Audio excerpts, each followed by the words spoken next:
Hey Jack, should be switched on.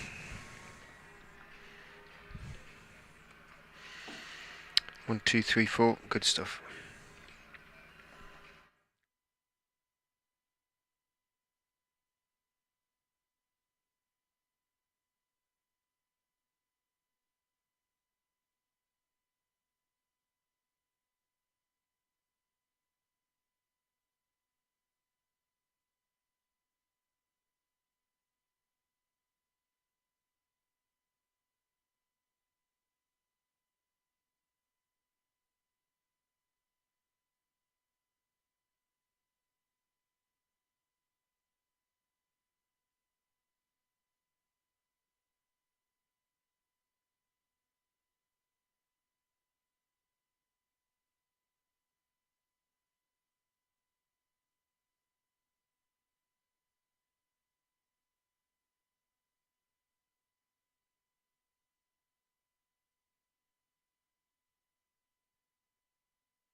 No man out on the extra cover boundary. It runs away for 4. Dave will be popping next door from time to time to update BBC Radio Nottingham every half hour, but you are used to that. What the score will be when he returns. The Uptonsteel County Ground is sold out tonight. It is not jam-packed because numbers are limited, obviously, due to the restrictions, but long since all tickets available have been sold. Parkinson is in again. Clark is driving, but this time diving across to his right. Ackerman at extra cover. Wide extra cover makes the stop. 4 without loss, then Knots after 2 balls. Parkinson is in, bowling. Clark pushes it through the gap at wide mid-off. There is a long off who looks to be Lilly out there. Aaron Lilly comes in and fields. So just a single on that occasion for Clark. He moves on to 5. All 5 of the Outlaws runs so far brings Hales down on strike to face Parkinson, who has bowled him a couple of times in this competition with lovely spinning deliveries. Can he do so again? In he goes and bowls, and it's driven back past him by Hales. It was a full-ish delivery, gave it a chance. Parkinson, no turn there. The pitch looks a very good one. Driven out to Lilly again at long off. The other man out is at mid-wicket. Single taken. 6 without loss after 4 deliveries. Parkinson is ready, but Clark at the very last second, as he was actually taking his delivery stride there, Clark pulls away and wafts away at something in front of his face. Umpires Neil Mallender and Chris Watts. Neil Mallender, very, very experienced. In goes Parkinson, bowls, and that is a decent shout for leg before. Comes off the pad as he looked to turn it into the leg side. It bounced down towards short third man where Griffiths is the fielder. Inglis went up and still has his hands above his head. Parkinson didn't really give it the full beans in terms of the appeal. Either way, it was turned down. Parkinson is in, makes a little bit of room, Clark, and then hits it hard back down into the ground. Doesn't time it at all. Parkinson fields, so comes out of the over, given that he conceded 4 off the first ball, reasonably well. Callum Parkinson, 6 without loss after 1. They'll probably take that in the circumstances.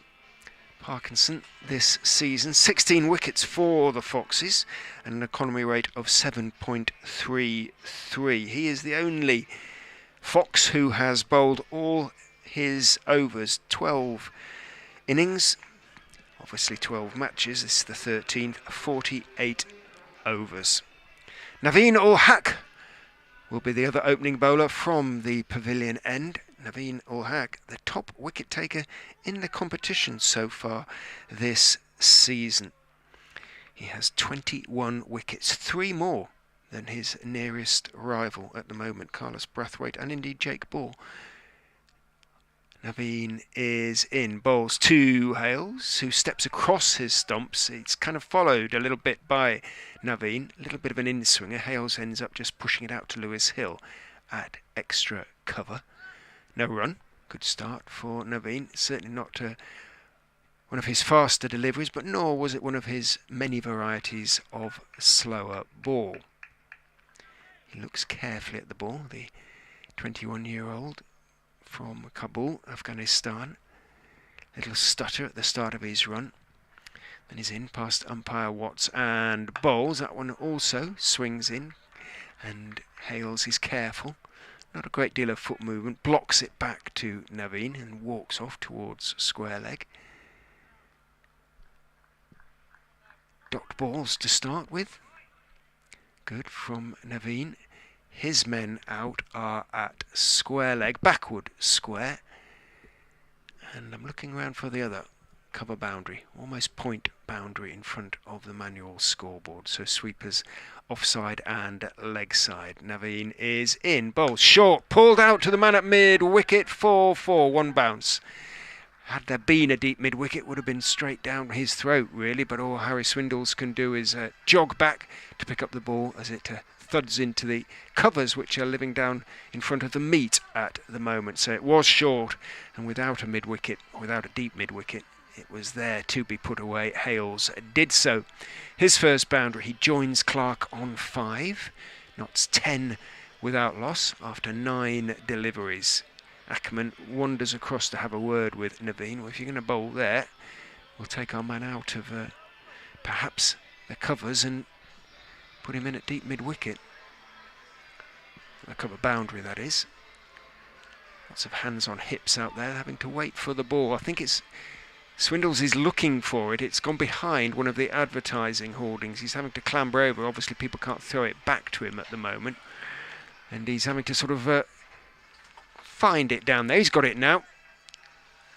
Dan Neese, Leicestershire's cricket operations manager, came out to help him, but Swindles managed to find it. 10 then without loss as Dave returns from updating BBC Radio. No? Oh, did they forget? No, they've got something else on. I've got to do one at 22 instead. So, right. So in out, shake it all about. Yeah. You've popped back for 5 minutes. Well, you could finish this Naveen over then before you have to nip next door. Do you think? Or I can indeed. Yeah, I was just enjoying watching him bowl. Actually, really brings it back a long way. But unfortunately, Alex Hales noticed that as well, and Hales has gone after this one. Gets nothing on it as it goes through to the wicket-keeper. Our umpires for this evening, Neil Malinder, who's the most experienced umpire on the domestic T20 circuit. This is 179th game, and Chris Watts at the other end of the scale, one of his first games, only joined the full panel this season. 10 without loss. Both batsmen have 5. Hales on strike. Here's Naveen in again, bowls slower ball, hit crisply up to mid-off to the captain Ackerman. They take a single. Notts move on to 11 without loss. 1 ball left in this, the second over.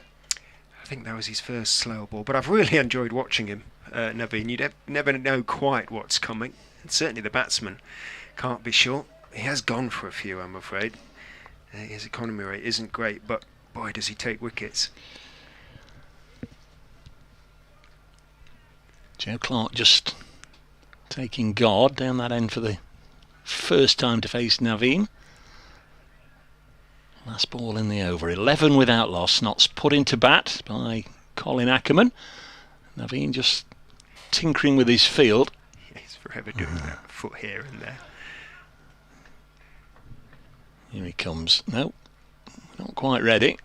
A bit of brinksmanship here. Clark holding Naveen up, Naveen holding Clark up, and now we're ready. And this one is forced into the offside by Joe Clark. Hales, those big long strides, just hops down the other end, and they take a single.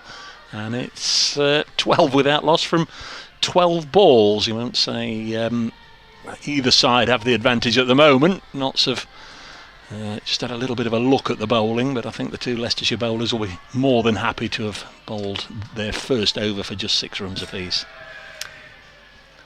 And I think that's borne out by the fact that Parkinson, who sometimes just bowls the opening over and then retreats into the outfield, is actually going to bowl a second as well. Pressure is off to a certain extent. Notts have secured their home quarter-final. Leicestershire haven't. Leicestershire won't be going through to the quarterfinals. In goes Parkinson and bowls. A bit of a swat, rather, really, from Clark on that occasion. A bit of a slog, got it off the bottom edge, out towards deep mid-wicket. Louis Kimber is the fielder out there. Comes in, picks it up, keeps the batsman to just the single. The two chants starting to go from the popular seats.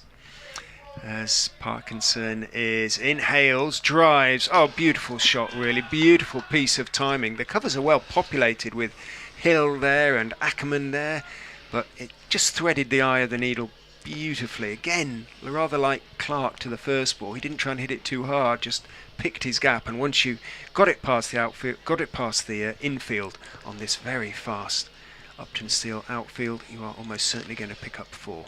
Been a joy at times to watch him bat this year. He's played some wonderful innings. Parkinson is in again to him. He's pulling this time, but only as far as Kimber on the mid-wicket boundary. Just had a few feet to move to his right to keep it down to a single.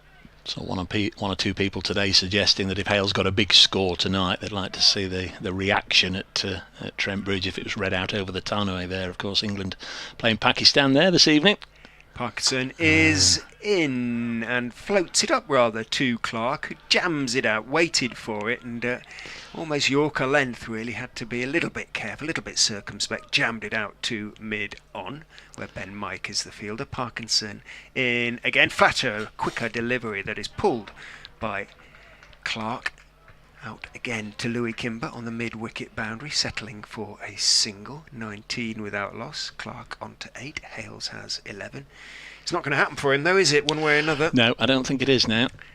He's a persona non grata. In goes Parkinson, and it's cut away off the stumps, but again a really nice piece of timing from Hales, and also, more importantly, placement wide of short third man. So although he took it off the stumps, there was no chance for Griffiths down there, and it ran down to the third man boundary for 4. 3 overs done, 23 without loss, 9 off the over. Yes, clearly Leicestershire hoping that Callum Parkinson can repeat last year's exploits when he bowled Hales with an absolute beauty in that quarter-final at Trent Bridge, and of course then Notts went to finals day, and Matt Parkinson did it first ball. There was a lot of comparisons between the two deliveries, one from the slow left arm and one from the leg spinner, but both bamboozling Hales. But so far the openers had the better of the opening exchanges here. 23 without loss. Here's Ackerman. Leicestershire continuing with pace off the ball. I think we'll just see this one delivery, and then we'll see once again if BBC Radio Nottingham are ready for an update. Ackerman bowls and Clark just stabs it to backward point, and there's no run. Ackerman hasn't been fit to bowl, or hasn't seen fit either to bowl himself in the 2 recent championship games. Is in again, drops very short and pulled away, mistimed down to long on, where Kimber comes in from the long on boundary. So just a single for Clark. He moves on to 9. Hales 15, Notts 24 now without loss. Very still evening. Beautiful, beautiful evening here at the Uptonsteel County Ground. Ackerman bowls. It's a full toss. It's hit in the air, and it's hit straight down the throat of mid-wicket by Alex Hales. Well, a low full toss from Ackerman, and Hales trying to pick it up over the mid-wicket boundary. Did pick it up, but he picked out Aaron Lilly, and Lilly rarely makes a mistake when there's a catch involved anyway, and it never looked like dropping that one. And Hales holds his bat over his shoulder in disbelief. He's gone. Caught Lilly, bowled Ackerman for 15, and a little bit of a gift wicket for the Foxes, because that one, well, it should have been put away at the very least, 4 runs for 4, if not 6. That's the way it goes sometimes. Hales picks out Lilly and has to wander off. Doesn't look too distraught in the circumstances, but a frustrating way of getting out, Dave. You've got to be philosophical, I think, if you play the game like Alex Hales does, or Joe Clark, or 1 or 2 others. Some nights you come off and everything disappears out the park. Sometimes you either miss it or you middle it and hit it straight to a fielder, and that's what happened there. Saying that Ackerman has been unfit to bowl during the last 2 county championship games, or hasn't bowled himself, and they've missed him as an option really, certainly at Taunton. I think could have used him there, although the weather had the final say. Round the wicket goes Ackerman. Bowls to the new batsman, who's Ben Duckett. He's another one who's been missing for Notts recently, missed the last 3 Blast games and the County Championship game, which finished a couple of days ago up at Durham, and he's away second ball, deflecting this on the leg side. He was away on England duty, and he didn't get a look in either in those ODIs. Real shame that Notts were deprived of both Duckett and Ball, and neither of them got an opportunity. So Ben Duckett back in the Outlaws gold this evening. Here's Ackerman.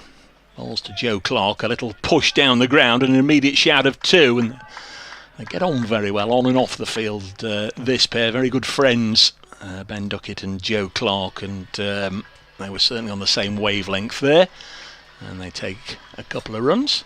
Ben Duckett, after being out there for 5 balls, has just had a glove exchange. Don't know what happened. End of the over, 27 for 1 after 4. wonder if there were Velcro issues or something. But yeah, can't be too sweaty quite yet. Perhaps picked up a pair of right-handers. Yeah. Just before we started commentary, Adam back in the studio handed over to us saying this is the one game above all others that Leicestershire fans want to win. Is that true still, and why? Why? You're going to get 2 points for this one, Rich? Logically, I know what you're saying, but obviously I think it's just the derby game, isn't it, really? And still a derby game, there's still sort of feeling about players going one way or t'other and all that sort of thing. So it's good to just build up a little bit of extra spice to a game, isn't it? I think there's more. There's certainly sort of more feeling to the game than, for example, against Derbyshire, which is sort of almost the sort of equidistant. Still isn't it, 2 really? Points. Yeah. Well, Still that's the 2 same with points, any derby, yeah. though, isn't it? Really, Yeah, it's just I know. the same. Whoever the result potentially is the same. Gavin Griffiths is on at the Bennett end. He's coming round the wicket to Ben Duckett. He bowls short. It's pulled by Duckett, slapped really out towards mid-wicket, and he hits it so cleanly that there's no chance for Lilly. Didn't really sprint to his right. Lilly knew that the ball was going to beat him however fast he was going. A nice shot from Duckett to go to 5 off 3 balls. But I look at this squad that you've got here, and I think I can't understand why you're 9th in the table. You should be beating the likes of Durham and Northants and Worcestershire and Derbyshire, and that puts you in contention for a quarter-final place. Griffiths is in again, short down the leg side, and missed by Duckett, and there's clearly some Notts players down there at long on. The wide is duly signalled by umpire Malander. Yeah, I think it has been disappointing, no question about it. You know, obviously when you lose your first 4, it's very hard to come back from there. But although there've been some good individual performances after last season, when it looked like they'd kind of learnt how to get across the line in tight games, there have been some disappointing performances, notably actually against Durham. In goes Griffiths, bowls again, it's short, and again it's pulled away, this time down towards wide long leg, deep backward square. Lilly can sprint away to his left and get there, but Duckett picks up a couple, moves on to 7, 34 for 1. Given that they're only losing 2 of the side to the 100, English wasn't a sort of factor anyway. He's going to the 100, but he wasn't going to be staying for the RL 50 anyway. Then, you know, they're hoping that Leicestershire, that is, they can have a decent run. A bit of a run in it, yeah. London Cup. It's But very I think open, a few of isn't us it? are hoping that. I think it's a very open competition. Just hope it all goes ahead as planned. Griffiths is in. Fuller this time, driven by Duckett out towards mid-off. On the edge of the circle is Ben Mike with his sunglasses on. Throws to wicketkeeper Inglis. Doesn't do him any favours as it bounces next to the stumps. Inglis can't take it cleanly. Single taken. Duckett on to 8, 35 for 1. Not sure I've been here before when there's been that marquee down at the Bennett end. Looks very glamorous, very swish. The old VIP hospitality in there, no doubt. It's being used. Well, it's actually. I don't know what it's being used for tonight, but it's been used by the committee because the committee building away to our left has been undergoing a certain amount of work, as you can see from the scaffolding and what have you. Just fills the gap in nicely, doesn't it? Griffiths back over the wicket, short, pulled high over mid-wicket, absolutely dismissed from his presence by Joe Clark, almost clean into the Melton Building Society family stand, just short. That's an 8. It was a long way. It was a long way, and didn't quite get out of the ground. I think 1 or 2 might tonight because it's one of the shorter side boundaries, but it's still a good 80-yard clock like that, isn't it? Rather bizarrely, he's only reached 50 once, Clark, but when he did, he went on to reach 136. He's had a 45, a 26 not out, a 36, and a few scores in the teens. Perhaps this is going to be his night. In goes Griffiths and bowls to him. He advances down the wicket and smashes it over. Extra cover this time, and another 6 consecutive boundaries for Joe Clark. The first over deep mid-wicket, the second over deep extra cover, which is an even longer hit. I would say that. I don't know if it was an even longer hit, if that makes sense, but the boundary is longer over on that side and it's more difficult. I would say that shot, it was an extraordinary shot. And I love how he's looking at the very toe of his bat Yeah, I didn't middle As that, if, I was going to say, as if to say I'll middle one in a minute. in which case, look out any passing birds. Certainly 47 for 1. Taking the fight to Gavin Griffiths here, who's bowled 5 balls for 20. Well, Gavin has either been very good this season or he has absolutely gone round the park, and he bowled 3 overs for 60. Was that not against? That was at Yorkshire. That was at Headingley against Yorkshire. So at the moment he's on to beat that if it continues. In he comes, and Clark is swinging and missing, and it doesn't miss off stump by very much. And he now wants a chain. Throws his gloves on the ground as if it's the gloves' fault. It's all very sweaty indeed. I don't know whether he's doing so in a sort of jocular way, perhaps so, but it wasn't a bad over from his point of view. He's moved on to 23 of 15 balls and knots after 5 overs of 47 for 1, 20 off it. So the only game Notts have lost away from Trent Bridge in the last 2 years was here last year. They've only lost 2 of 23 in all in the Blast. The other one was the first home game of this year when Carlos Brathwaite exploded into action, hitting 31 off a Peter Trigo over. Notts, I think, were already in trouble by that stage, but Brathwaite ensured that the points were going to the West Midlands. Got a bowling change, the final over of the power play to be bowled by Naveen ul Haq. Been enjoying watching him bring the ball back into Clark and Hales earlier. Now he'll be taking this one away presumably from Ben Duckett, the left-hander. Here is Naveen in the green of the Foxes. This has worked away off his pads by Duckett for a single, 48 for 1. Big night of action up and down the country. There were a couple of games played this afternoon in the South Group at Cheltenham.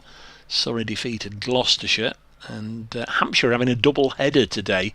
They've got behind with their fixtures. They've already beaten Essex today, and then this evening they're playing Sussex. So value for money at the Ageas Bowl today, back-to-back T20 games.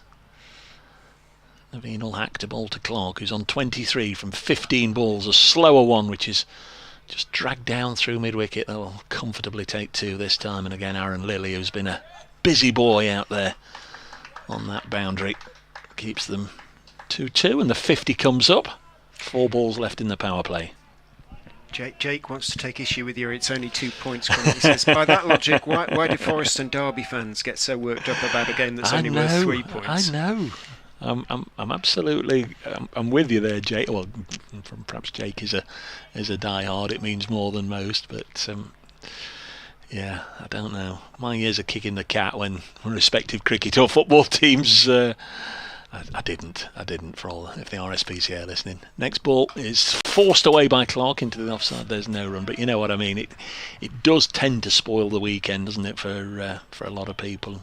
It did used to be like that once upon a time, but you get used to disappointment, don't you, in sport? As a lot of England football fans found out last weekend. 50 for 1. Here's Naveen ul Haq. 3 balls left in the power play.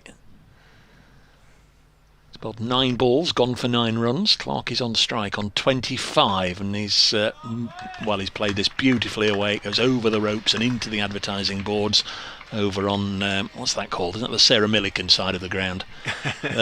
Something like Milligan that. Road. The Milligan Road side of the Spike, ground, rather than Sarah. Funnily enough, I had a good old natter about Spike Milligan in the recent Nottinghamshire County Championship game. The night I bought a ticket with my mate to turn up and see him, and did he not bother? He didn't bother, yeah. And the replacement for Spike Milligan was none other than, at the time, the world middleweight boxing champion Alan Minter. That's an interesting substitution. We asked for our money back. 54 for 1. He's a funny man, Randy Spike. Clark has 29. That was a lovely shot, square of the wicket on the offside. Next ball, again wide of the off stump, and it's just going to clear mid-off and run away for 4 runs. Didn't get hold of that one, certainly, and that could have been the end of Joe Clark. Who's that leaping? Is that the skipper? Very, very nearly got to it. It just cleared him at mid-off. And Notts are 58 for 1 with 1 ball left in the power play. Naveen feels hard done too, and He perhaps has a case. 11 from this over. Come on, Nav, is the cry from Ben Mike down below us. What can Nav do? He's right back on the 30-yard discs here as he sets off, and then trot, trot, trot. In he comes to bowl.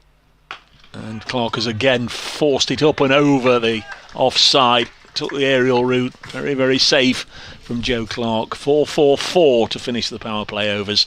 Joe Clark has come to play this evening. He's on 37, not 62 for 1 at the end of the power play. 15 from that over. Yeah, 20 and 15, 35 off the last 2 overs, and all pretty clean hits. There were no real edges involved.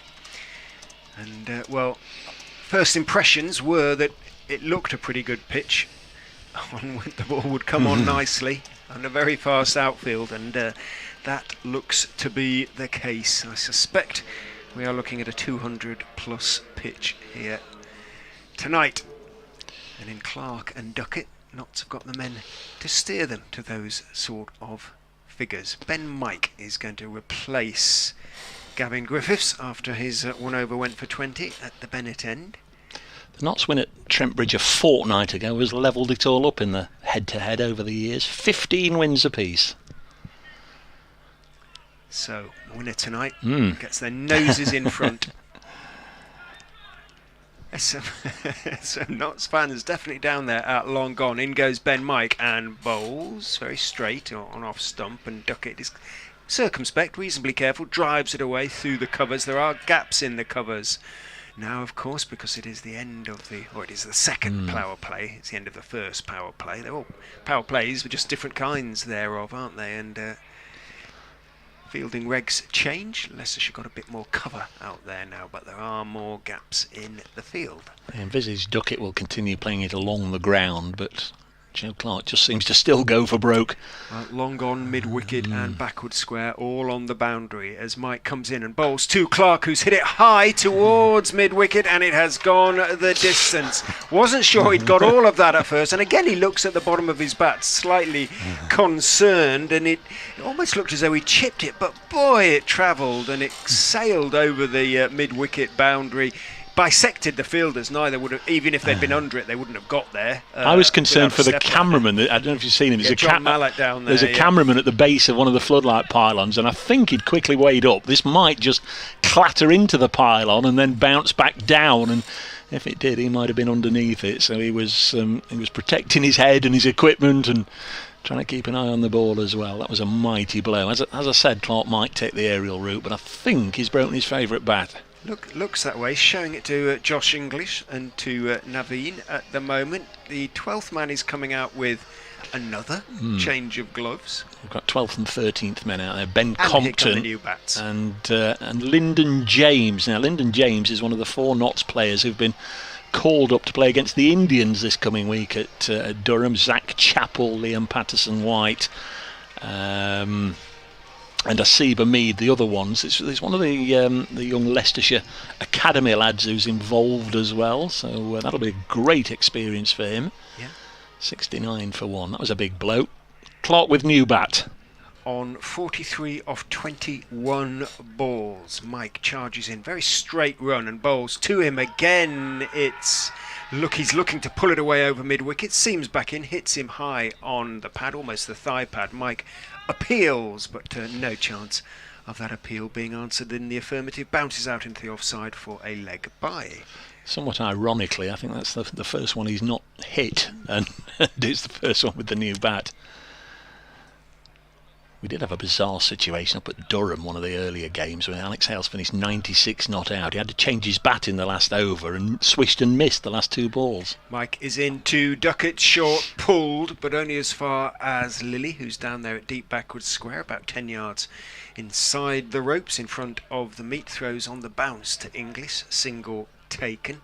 Duckett settling into his supporting role, as you suggested. He might keep it on the ground, pick up his 1s and 2s, get Clark on strike while he's hitting the ball as cleanly as he is. That said, 43 from 22 is only his normal strike rate. Yeah. 195. Still got some more punchy players to come. Peter Trigo, Tom Moores, Samet, Stephen Mullaney. Mike is in, down the wicket and hitting high over long on. My car's My there. car as well. Ooh, that cleared the Melton Building Society family stand. I think my car's a bit to the left, yours might, but yours might have been right in line there. There is quite a large area of gravel between the back of the Melton Building Society stand and the car park, but jeepers, that was heading right for our cars. What a hit. 50 partnership is up. Clark 49 off 23. That will be a battered ball now. That landing area is, as I say, pretty much gravel.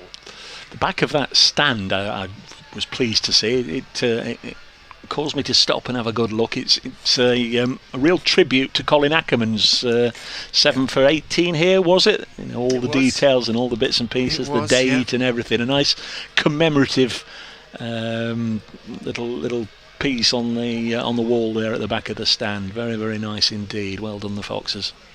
They've put a few sort of signs around the ground when trophies were won and things like that. It just gives the ground a little bit more of a feel. I like that, mate. I like that, genuinely. Yeah, it gives the ground a bit more of a reminder, if you like, of good times as well as less good. Well, there is a sort of a Legends walkway as well, isn't there, on the Milligan Road side at the back of that stand? International sort of thing. Yeah, some nice photographs, and it gives the ground a lot more character. Mike is in again at 2. Clark just tucks him up a little bit. He stands up tall, plays it out too long off, and that is his 50. An outstanding knock already from Joe Clark. It's come off just 24 balls, 4 fours and 4 sixes as well. He raises his bat, gets a punch of the gloves and a high five from Ben Duckett, and that is rather good news for Dave Bracegirdle to pass on to BBC Radio Nottingham, which he has gone next door to do. 7 overs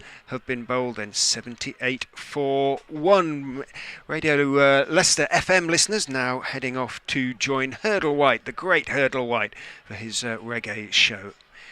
They'll be leaving us very shortly. In the meantime, Colin Ackerman is going to continue from the pavilion end. He is in and bowling. Down the wicket goes Clark, smashes it high over long on and onto the top of the pavilion for another 6. Did it come back from the stand over there? Did it bounce off the seats? It did. So Clark didn't actually clear it out of the ground on that occasion, but goodness me, he's hitting the ball very, very cleanly at the moment. He moves on to 56. And to say he looks in the mood would be not exaggerating. Ackerman bowls again to him. He goes back into his stumps, just turns it out towards mid-wicket, interested in the possibility of a second, but Lilly came chasing in and got his throw away, so it was just 1 on that occasion. He's not really dealing in singles, Joe Clark, who's waving at the Notts bench again. I think 3 or 4 times people have been out to him. He's only faced, 26 balls. He's had new bats, new gloves. Now he wants a drink. 85 for 1. Ackerman is going to go around the wicket to Ben Duckett. 15 off the mic over.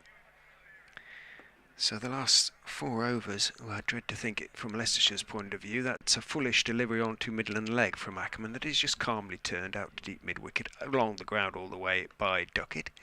Jogs almost the single, gets his big hitting teammate Clark back on strike. Clark 57 off 26. In goes Ackerman, bowls to him. It's a little bit short, should be caught. He's picked out Lilly at mid-wicket and the catch is taken.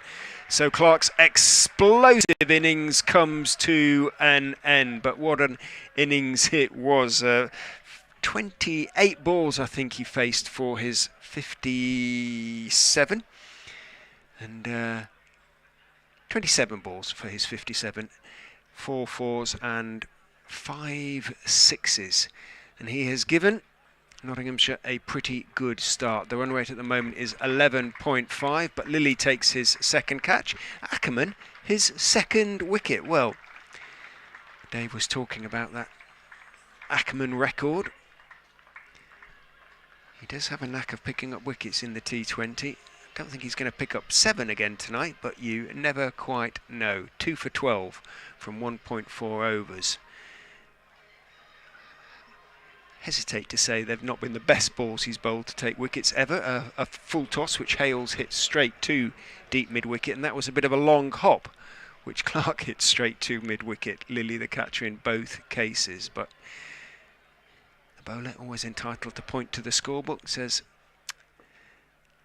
his name under the wicket column. In he goes around the wicket to Duckett, who reverse sweeps, and he's got it out to wide, third man for 4 underneath the electronic scoreboard. Beautifully hit by Ben Duckett, who perhaps will take the initiative a little bit more now. Won't be content just to pick up ones. He'll take things on a little bit, give the new man a chance to play himself in. The new man, of course, being Tom Moores. Under the covers it went, and it might need a little bit of help shifting them out there. I think it's Harry Swindles out there again, trying to get underneath the covers.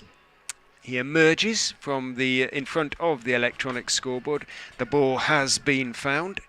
Duckett, say just pushing singles, but he's got 16 off 10 balls with that 4, and he is more than capable of scoring at a similar sort of rate to Clark. 90 for 2, Nottinghamshire. 7.5 overs. What a start. Dave's back with us. Yes, he's a complete 360-degree player, Ben Duckett. He's very, very comfortable playing the reverse sweep, and then he'll just drop it like he does there. That'll bring Tom Moores down on to strike.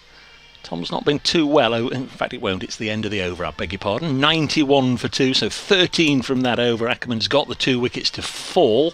2 overs, 2 for 17, both identical dismissals. Both Hales and Clark caught on the deep mid-wicket boundary by Aaron Lilly. Yeah, Tom Moores has been out for a while. He was poorly, came back, played in the last game a week ago against Yorkshire at Trent Bridge, but they felt he needed a little bit more time to get back to full fitness, so he missed the county championship game at Durham.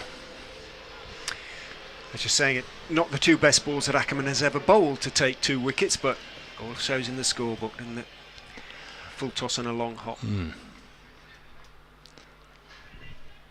There's Lilly from the Bennett end, former Lancashire man. He's bowled a wretched ball. Ben Mike does the fielding, fizzes it into the wicket-keeper Inglis, but Moores is comfortably home. Thought they might have sent Peter Trigo in at 4 just to keep the right hand, left hand, and to be fair, Trigo does try and play in a similar sort of manner to Hales and Clark, see ball, hit ball, but they've gone with Tom Moores, so 2 lefties, Duckett and Tom Moores. This is pushed down the ground and Moores is away for a single. In this corresponding game last year, this pair both passed 50. They put 100 on together. Notts got 162 and Leicestershire got home with a ball to spare to win by something like 4 wickets, I think it was, as Lilly bowls, and someone's nudged back to him. There was a little bit of something in the game because Notts weren't too happy that Stephen Mullaney was penalised 5 runs as Moores belts this down the ground. That's a really good bit of fielding by somebody almost in the next postcode down there at the Bennett end at long on. He's getting all sorts of plaudits, the man in the deep. A long way away from us, but that was a very, very good stop indeed. 95 for 2. I think it's Kimber. Very good fielder. Next one sees Duckett getting on the sweep straight to Ben Mike, and only a single taken. So this is a fine over really from Aaron Lilly. 1-1.21. So 5 balls sent down, 5 runs scored. Next one, it's just a little cut to backward point, and Ben Duckett says no. So a fine over there from Aaron Lilly. That's put the brakes on Notts a little bit. 96 for 2 after 9 overs. Still, you'd say at the moment they're nicely poised for a score round about 200. But of course, as we've seen over the years in dozens and dozens of these games, it can very often be that 1 wicket and suddenly the wheels will come off a batting side. So Notts are going to have to work for their runs this evening. Lilly, 17 overs in the competition. He's been used sporadically at best. I think they started off with the intention of using him a lot, but Scott Steele came into the side and they began to use him instead. Ackerman continues, bows a full toss, which is swept, but only as far as deep backward square. Hill is the fielder. Duckett once again has missed out on a couple of leg side deliveries, and he'll probably feel he did so again on that occasion. Timed it nicely enough, but picked out the fielder. Ackerman will stay around the wicket to the left-handed Moores. Two left-handers then, as Dave said, out there. Ackerman is in. Moores drives in the air over extra cover, but Naveen Ul-Haq is out there on the extra cover boundary, gets to the ball quickly and puts in a good throw. Inglis was scampering out a good 15, maybe more actually, 20 yards out from behind the stumps to cover, just in case. It could easily have bounced over Ackerman, but the skipper took it cleanly, bowling in his sunglasses. He's in again, long hop, pulled down to long leg for 4. Down the leg side, a long hop, and this time Duckett does not miss out. He made sure that short fine leg was out of the equation, put it well wide of him, and down to the boundary it comes to bring up the Notts 100 of 9.3 overs. Told he was a very good hockey player as a young man, and many that make that switch between the games, very good wrists. Ackerman is in, very full outside off stump, reaches it on the full Duckett and drives it out towards long off, and in fact it goes for 4. I'm not quite sure how that quite happened. Ben Mike is a little bit in the behind one of the pillars down there, but he was down there. He sprinted away to his right, and I thought he'd got there, but maybe just dived over the ball. I think it was going very, very quickly actually. When it went out of my eye line, my money was always on the ball. In fairness to Ben Mike, he did have a good 15 yards to make up, couldn't quite do so, so Duckett on to 30, waits as in goes Ackerman, bowls to him, he goes down on one knee, pulls it, beautiful piece of timing, out to the square leg boundary, perhaps just in front of square. Hill is at backward square, Griffiths is at mid wicket, perfect placement again from Ben Duckett. 3 consecutive 4s for him. He has picked up the initiative again, really, from where Clark left off. Duckett on to 34. Ackerman is in, driven in the air, but stopped to his right by Lilly. Looked to be sort of waiting for it and almost had gone past him when he took it fairly cleanly, actually, two-handed on the bounce. So dot ball to finish the over for Ackerman, but another pretty expensive one. Not 110 for 2, so 14 from it. Yeah, I mean, that's the thing with Duckett. When Clark was there doing his thing, going along like a steam train, Duckett was just looking to get him back on strike. Obviously, if there was one he could put away, he would put it away. But the dismissal of Clark, he's eager to just go up to the next level and very quickly assume the mantle of hard-hitting, aggressive top-order batsman. And he's raced along since. New over starts with Aaron Lilly bowling to Tom Moores, who I think the modern parlance is cloths it back to the bowler. Threw everything at it there, Tom Moores, and didn't get much bat on it. Goes on the reverse and plays an extraordinary shot. Not entirely sure he got into the right sort of position that he wanted to, but he's a left-hander, but he switched round quickly to play it right-handed and lifted it through mid-wicket for a 1-bounce 4. That became cow corner, basically. Yeah. But with a reverse hit instead of to extra cover. Well, it's confusing for commentators as well. How do you describe these positions, these fielding positions? You know, and as well for umpires, the LBWs sometimes. The next one is mistimed by Moores. Remember, just down the road at Trent Bridge, England playing Pakistan in the first of the T20 series. Pakistan 66 without loss in the 9th over. Next one's hit back to Lilly again. I think that's 3 dots in this over. It is 3 dots and a boundary. So Aaron Lilly doing a fine little job here for Leicestershire Foxes. 114 for 2. Next delivery sees Moores. Make sure he hits it away from the bowler, down the ground to long off, and an extraordinary bounce. Very nearly took it over the head of the fielder. Yeah, Lewis Hill down there, and he's not the tallest. He certainly had both feet off the ground, both hands above his head when he stopped it. Final ball, and Ben Duckett hits it back to the bowler, and a real show of frustration from Duckett, waving his bat. Wondered if he wanted to change his bat at first, but no, it was just a moment of frustration. So again, just 5 from the over. Aaron Lilly, 2 overs, none for 10. 11 have gone. 115 for 2, the Outlaws.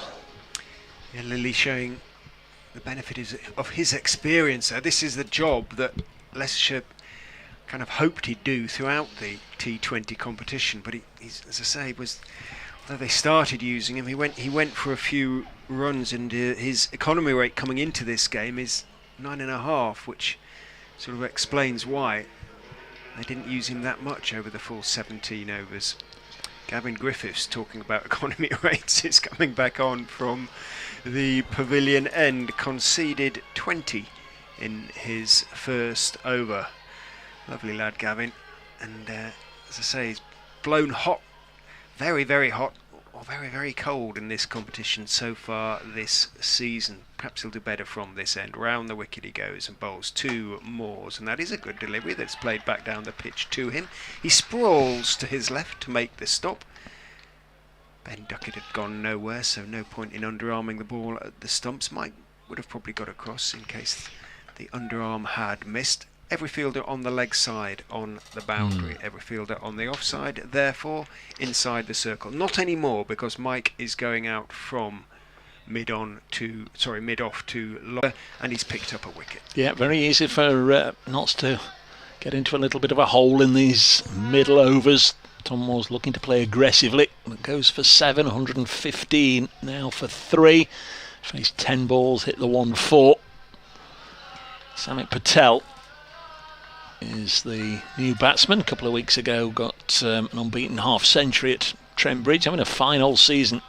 Samit, he's only playing white ball now, but certainly making the most of it, getting his fair share of wickets, and runs 245 of them at 35 apiece. A couple of 50s, as I say, one of them was against the Foxes. He probably has had bad seasons once or twice, but when doesn't he make a sort of significant contribution one way or another? He finds a way. Absolutely outstanding cricketer. What a career he's had and continues to have. He's not finished yet by a long chalk, as Dave's figures illustrate. Yeah, Mr. T20. He was around for the very start of this competition, and I think he's something like he's only missed. Darren Stevens left now, is that right? Yeah, from the very first season. Yeah, I think he's only missed 8 games, and for each of those, he was either playing for England or playing for England Lions. He's never missed a game through illness or injury. A phenomenal record. 115 for 3. Again, perhaps a little surprised he's coming ahead of Peter Trigo, but Trigo there for the last 2 or 3 overs could be fun. Griffiths then, lifted by that wicket, is in over the wicket to Patel, slightly short, cut away wristily as ever down towards deep backward point, thinking about the possibility of second, but Hill got his throw away quickly, so settles for 1. Yeah, for all his fine achievements, Samit, his running hasn't necessarily been at the very top of the list. Between Duckett and Moores, that would have certainly been a comfortable second. In fairness, he looks in pretty good shape, Samit, at the moment. Yeah. I've seen him looking slightly more rotund than he does this season. He's played club cricket every Saturday and Sunday when before the blast started. Round the wicket goes Griffiths and bowls a slower ball, chipped in the air but into the gap. Good slower ball from Gavin Griffiths, deceived Ben Duckett. It was, I think, not quite a leading edge, but it certainly wasn't where he was looking to play it, but he picks up a single as Naveen comes off the cover boundary to field. Duckett on to 35 from 22. Rehearses a rather more forceful attacking shot. But this has been a good comeback from Griffiths, who has conceded just 2 runs from the first 4 balls of his second over. But 2 tidy overs from Lilly as well at the other end. He is in, bowls to Patel, who waits and stands up on the back foot, just strokes it out into the offside, content with a single. Hill comes off the cover boundary to field, 118 for 3. Need a few wickets in hand towards the end for a big push towards 200 or past it. Just having to be a little more circumspect at the moment. Patel obviously still playing himself in. Duckett looks around, sees that leg side field all on the boundary again as Griffiths is in to him. Bowls a full toss down the leg side that's going to go for four wides, I suspect. Inglis dived across. He got a glove to it and slowed it down a bit, but it is such a fast outfield. Horrible delivery that he got wrong. Looking for the slower, maybe Yorker, something like that. It went down the leg side. Inglis couldn't get there, or at least couldn't get there to stop it, and it also beat the man at fine leg. 4 wide. So having praised Griffiths for his comeback, maybe a little unlucky there, got it wrong, but got it wrong he did. Well, it's 5 to the total and an extra ball as well. It is. In he comes to finish the over. Perhaps bowls a little bit short, a slightly slower ball as well that's pulled by Duckett but not timed out towards long on. Lilly is the fielder, still not too bad an over in the context of his first, at least for Griffiths. 1 for 9 from it. 124 for 3 after 12 knots. Alex Hales made 15, Joe Clark 57, Moores made 7. I think the Foxes will have breathed a sigh of relief, particularly at the Clark dismissal. And he faced, well, his 27th delivery was the one that got him out, but he'd already hit 5 6s and 4 4s by then. Very much looked in the zone this evening, Joe Clark. It's going to be Callum Parkinson to come back to bowl the 13th over. Some of those 6s were as big as seen for a while on this ground. From the Bennett end, he bowls to Duckett, who goes cute and scoops it over the wicket keeper, and the ball racing down here towards the rope and out of our line of sight, but the umpire's already signalling 4. It was a very decent chase down here by Ben Mike, but couldn't get there. But again, just a real example of Ben Duckett's cuteness, down on one knee and lifted it over the wicket-keeper's head for 4 down almost to the long stop boundary. Extraordinary shot. 128 for 3. You need a good dentist if you're going to play that shot. He's on 40 and plays another one down on one knee, this time a slog sweep, and that's run away for 4 again. He's obviously timing the ball a little better than it sometimes appears at first. Very fast outfield, and that one was hit between 2 fielders, neither of whom had any chance whatsoever. The wicketkeeper needs a good dentist as well. I know they have a helmet on as well with a grill, but goodness me, that was straight over. That previous shot was straight over Inglis's helmet. A couple of feet ran away. So you wonder now where you're going to bowl. There is the... that's one way of not getting it for 4. Don't let go of the ball. Callum Parkinson, and he comes in off 3 or 4 paces, but lost his run up. Where's Duckett going to go this time? Has he already decided where it's going to go? Well, it goes on the reverse and gets it down 2 hour left where Gavin Griffiths is fielded. Let's have a little look there. So Gavin Griffiths was at deep backward square, but obviously Duckett turning round, playing it as a right-hander. Came to him very quickly, but did well. Keeps them to 1. Duckett on 45. 133 for 3. Brings Samit Patel down onto strike. 2 from 2 for Patel. Probably will open the bowling for Notts. Has been doing. Works this one through mid-on for another single. Duckett very much the orchestrator at the moment of this Nottinghamshire innings. He'll be plotting a route to 200 and maybe beyond if he's still there. Treacle will certainly have the licence to come in and play his shots. LBW appeal given. Duckett goes. No wonder Parkinson and his teammates are celebrating. Ben Duckett a swish of the bat in disappointment. Again, just perhaps one shot too many. Goes down on one knee again. This time trying to play a leg side sweep, and he's been given out LBW for 45 to Callum Parkinson. 134 for 4. Useful wicket there. In the 13th over, faced 27 balls, it's 7 4s. Ben Duckett. Yeah, it's not just the dismissal of the individual; it's just the break it puts again on the scoring rate. Just starting to accelerate in that over. There were 2 consecutive fours off the, well, obviously consecutive balls off the first, fours off the first 2 balls, and a couple of singles, so 10 already from the over. So a big relief for Leicestershire. Parkinson 1 for 29 from his 2 overs. 2, 3, 4. Should be a ball to come. Yeah, from his 3 overs, I beg your pardon. 1 for 27. New man Stephen Mullaney. Keep on coming. You want Trigo in well, there, don't you?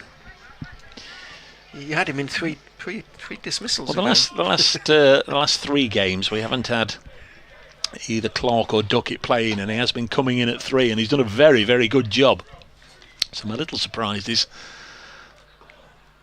been pushed down the order, and Mullaney blocks his first ball back, so an over that went for 10 runs but did get the wicket of Ben Duckett. And now Samit Patel has 3, Stephen Mullaney yet to score. This is just what the Foxes would have wanted, 2 relatively new batsmen at the crease. You'd imagine they'll perhaps have a look over the next couple of overs, and that would leave 5 left then to really try and pull the trigger and have a bit of a go. Evening, Mike. Mike Jelfs couldn't get down here tonight. Watching on the stream and listening to the BBC commentary.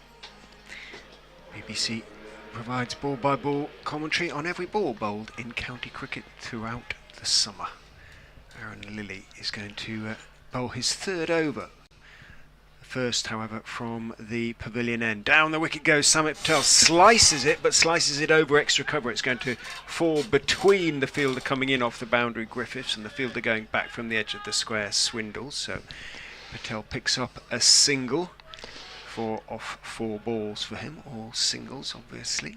Dan says, please, no more England scores, because I'm taping it to watch afterwards. OK. Shan't mention it again. Richard might, but I won't mention it again. Fine by me. 135 for 4. Lily's going to go around the wicket to Stephen Mullaney. More conventional T20 field as Mullaney works it, goes back into his stumps and works it just wide of Ackerman, who's at a shortish mid-wicket on the push.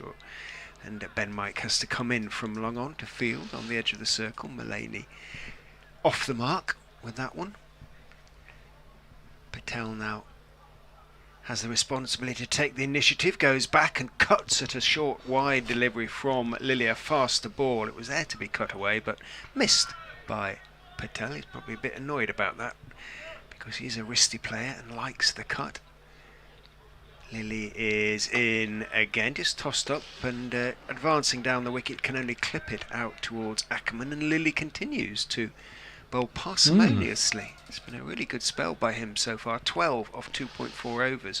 He is in outside off stump and again making room, goes for the cut and misses Samit Patel. Inglis doesn't take off the bails because his back foot was in the crease, but Ackerman, having seen all this, decides to leave short mid wicket and go in at backward point.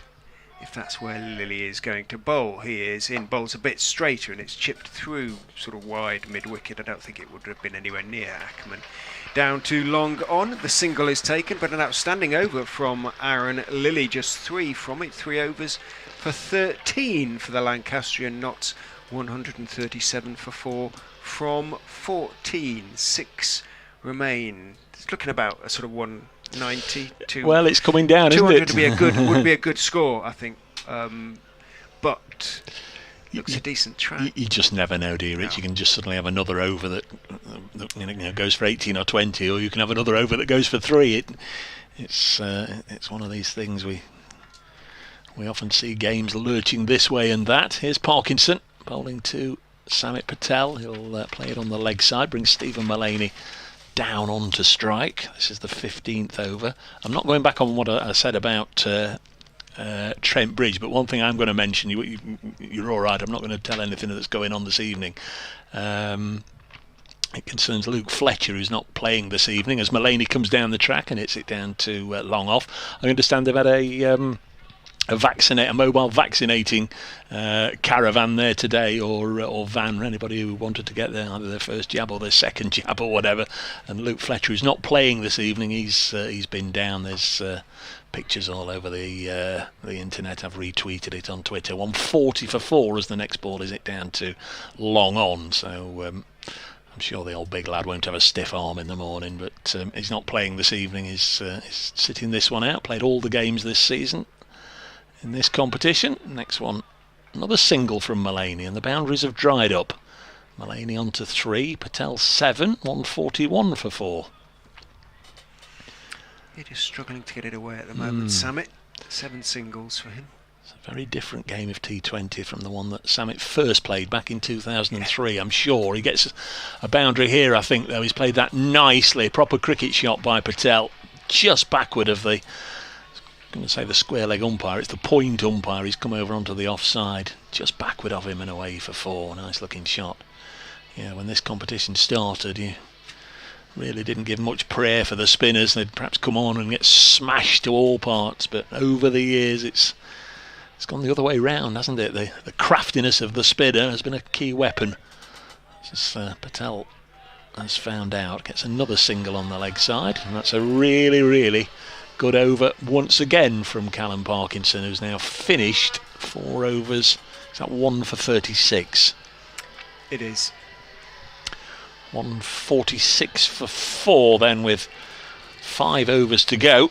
Not if they were to go at 10 and over. I'm only saying this just to make maths easy for myself, because you'll know that's not a strong point. If they were to go at 10 and over the last 5 overs, 196. So that's right the at target, yeah, they'll be looking for that sort of 200. I mean, right at the start when Hales and Clark were doing their thing, and particularly when Clark was going well, it looked like it was going to be 200. But that would be quite a last 5 overs if they get there now. Lilly is in and bowls. Patel advancing down the wicket, drives hard but only down to long off, I beg your pardon. Louis Kimber is the fielder, single taken, 13 off 13 for Samit Patel. Brings Mullaney down to face Lilly. Dave pops next door as Lilly is in. Slog swept in the air but into the gap. Lovely picking out of the gap by Mullaney. Saw the gap at mid-wicket. There is a deep mid-wicket, Naveen, but he's quite wide down there in front of the meet.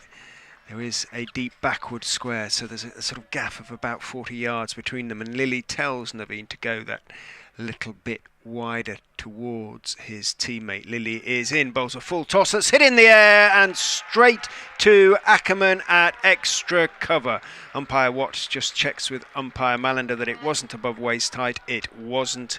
Certain of that, and just swiped out, and again the full toss takes the wicket, this time for Lilly, and Lilly has bowled so well that you kind of feel that almost, I'm sure Notts fans wouldn't agree with me, but almost he deserves a wicket for not that delivery but all the others that he's bowled. 3.2 overs, now 1 for 18 for Lilly. Mullaney whacks his bat against his pads in frustration. 6 balls faced, 7 runs scored. And the Ackerman-Lilly combo works again, this time the other way around. 2 catches for Lilly off Ackerman, and now a catch for Ackerman off Lilly. 151 for 5 Notts, and as Dave's been saying, just a little bit in danger of losing their way. Leicestershire will feel they're bowling themselves back into this game, rather. Lilly is into Peter Trigo, who was looked ready to whack it out into the leg side, had to adjust, ended up just bunting it out into the offside. Harry Swindles comes running in, the single is taken. 152 for 5. Well, Dave's been awaiting the arrival of Peter Trigo with some anticipation. Let's see what the former Somerset man can do. Lilly is in, very round arm around the wicket, but all Samit Patel can do is work it back down the pitch to the man from Tameside, who is in again to finish his spell. Bowls and is driven along the ground by Patel out to long off. Kimber fields, and that is the end of a pretty good spell from Aaron Lilly, one way or another. 4 overs, no maidens, 1-4-20, and I think you would always take that in T20. Very much so, yeah. You say he doesn't always get a bowl. No, because he hasn't always bowled very well. It's consistency that you can look at this and say, well, why hasn't Lilly bowled all the other times? Well, the other times he's gone for quite a few runs. So Ackerman never can be quite sure on whom, well, he's never been able to be quite sure on whom he'll be able to rely, who he's going to throw the ball to. There have been some good individual showings, but then in the next match they're all over the place. Here's our friend Naveen coming back for the 17th over, 153 for 5. Peter Trigo at the non-striker's end, 1 from 1. Samit Patel, 14 from 15 now. I'll just look to up the ante here. 24 balls left in the innings. Notts will be desperately hoping to get at least 40 from these 4 overs. Here's Naveen.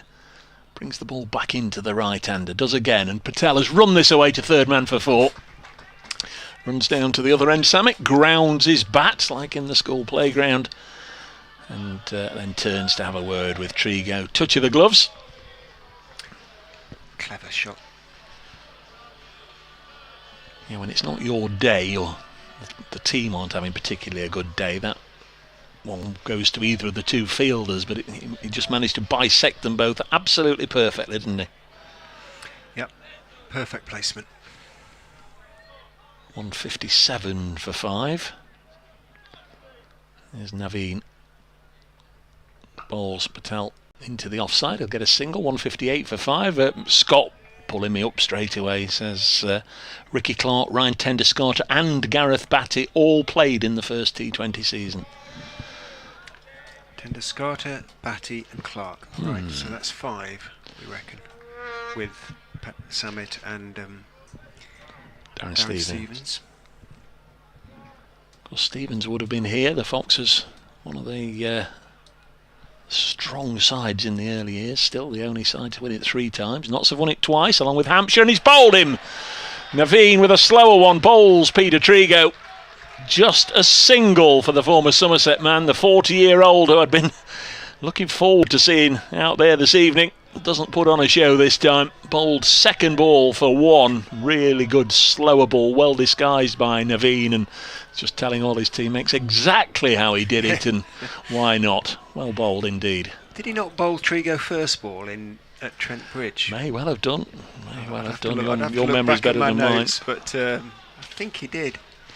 Well, that makes sure that Naveen has always picked up at least 1 wicket in a match. He's never gone wicketless, and usually there's been a couple. That puts him on to 22 wickets for the competition. So Notts 115 for 3, 134 for 4, 151 for 5, 158 for 6. It can go like that, of course.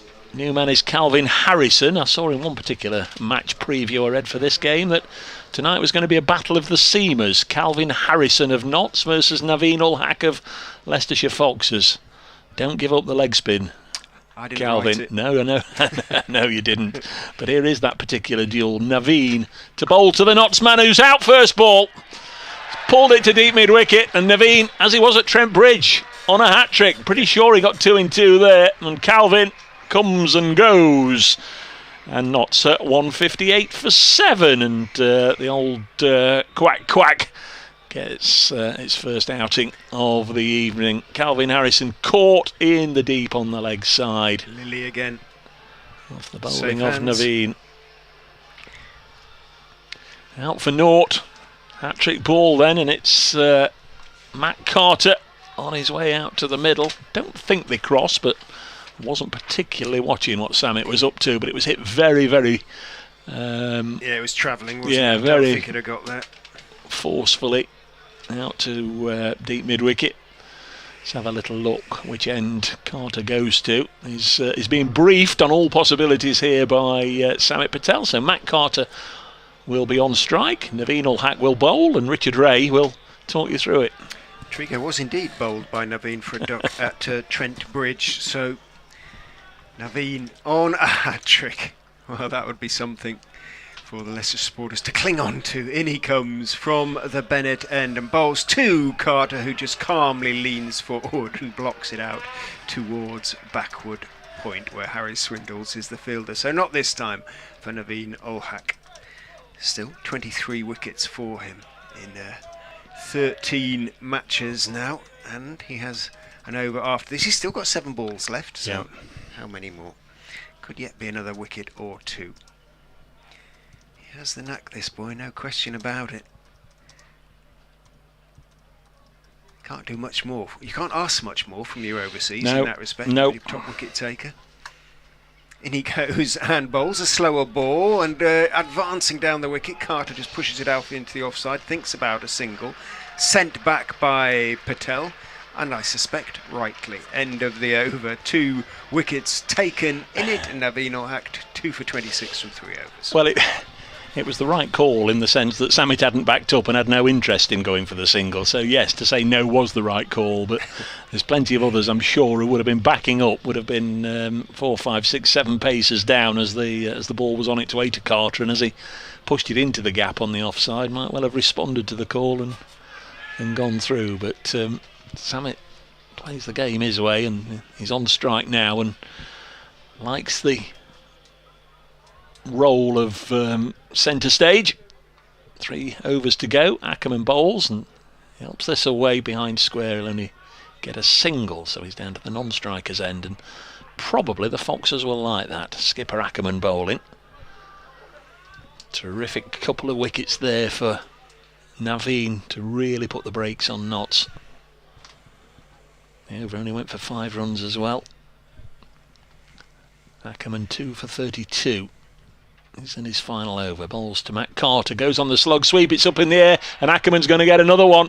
It's a little bit like the Birmingham game a couple of years ago here for Colin Ackerman. He's only got to send the ball down, and the batsman will just lob it up in the air. That was a very, very tame dismissal from Matt Carter. And the wheels have come off here. Catcher down there. Notts got 162 last year and lost with a ball to spare, or to put it probably the right way round. Leicestershire chased down a victory target of 163 and got home with 1 ball to spare. New man is not unknown in these parts, Zach Chappell. Carter caught Naveen, bowled Ackerman, naught, 3rd ball, duck for Matt Carter.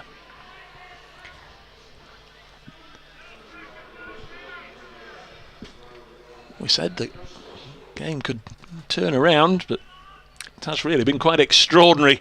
Yeah, I talked about 190, 200, didn't I? It looks to be well short now. There's Ackerman bowling to Patel. He's played this to deep mid-wicket, and again he's found himself at the non-striker's end. It's all right. Samit taking a single whenever he's on strike, but Leicestershire won't mind that. They want to bowl at the others, and Trigo for 1, Harrison naught, Carter naught. Before that, Mullaney 7. Proves they've been doing very well against the other batsmen. There is Zach Chappell. He'll push this back to Ackerman. Guess they'll have played together, won't they? Ackerman has been here.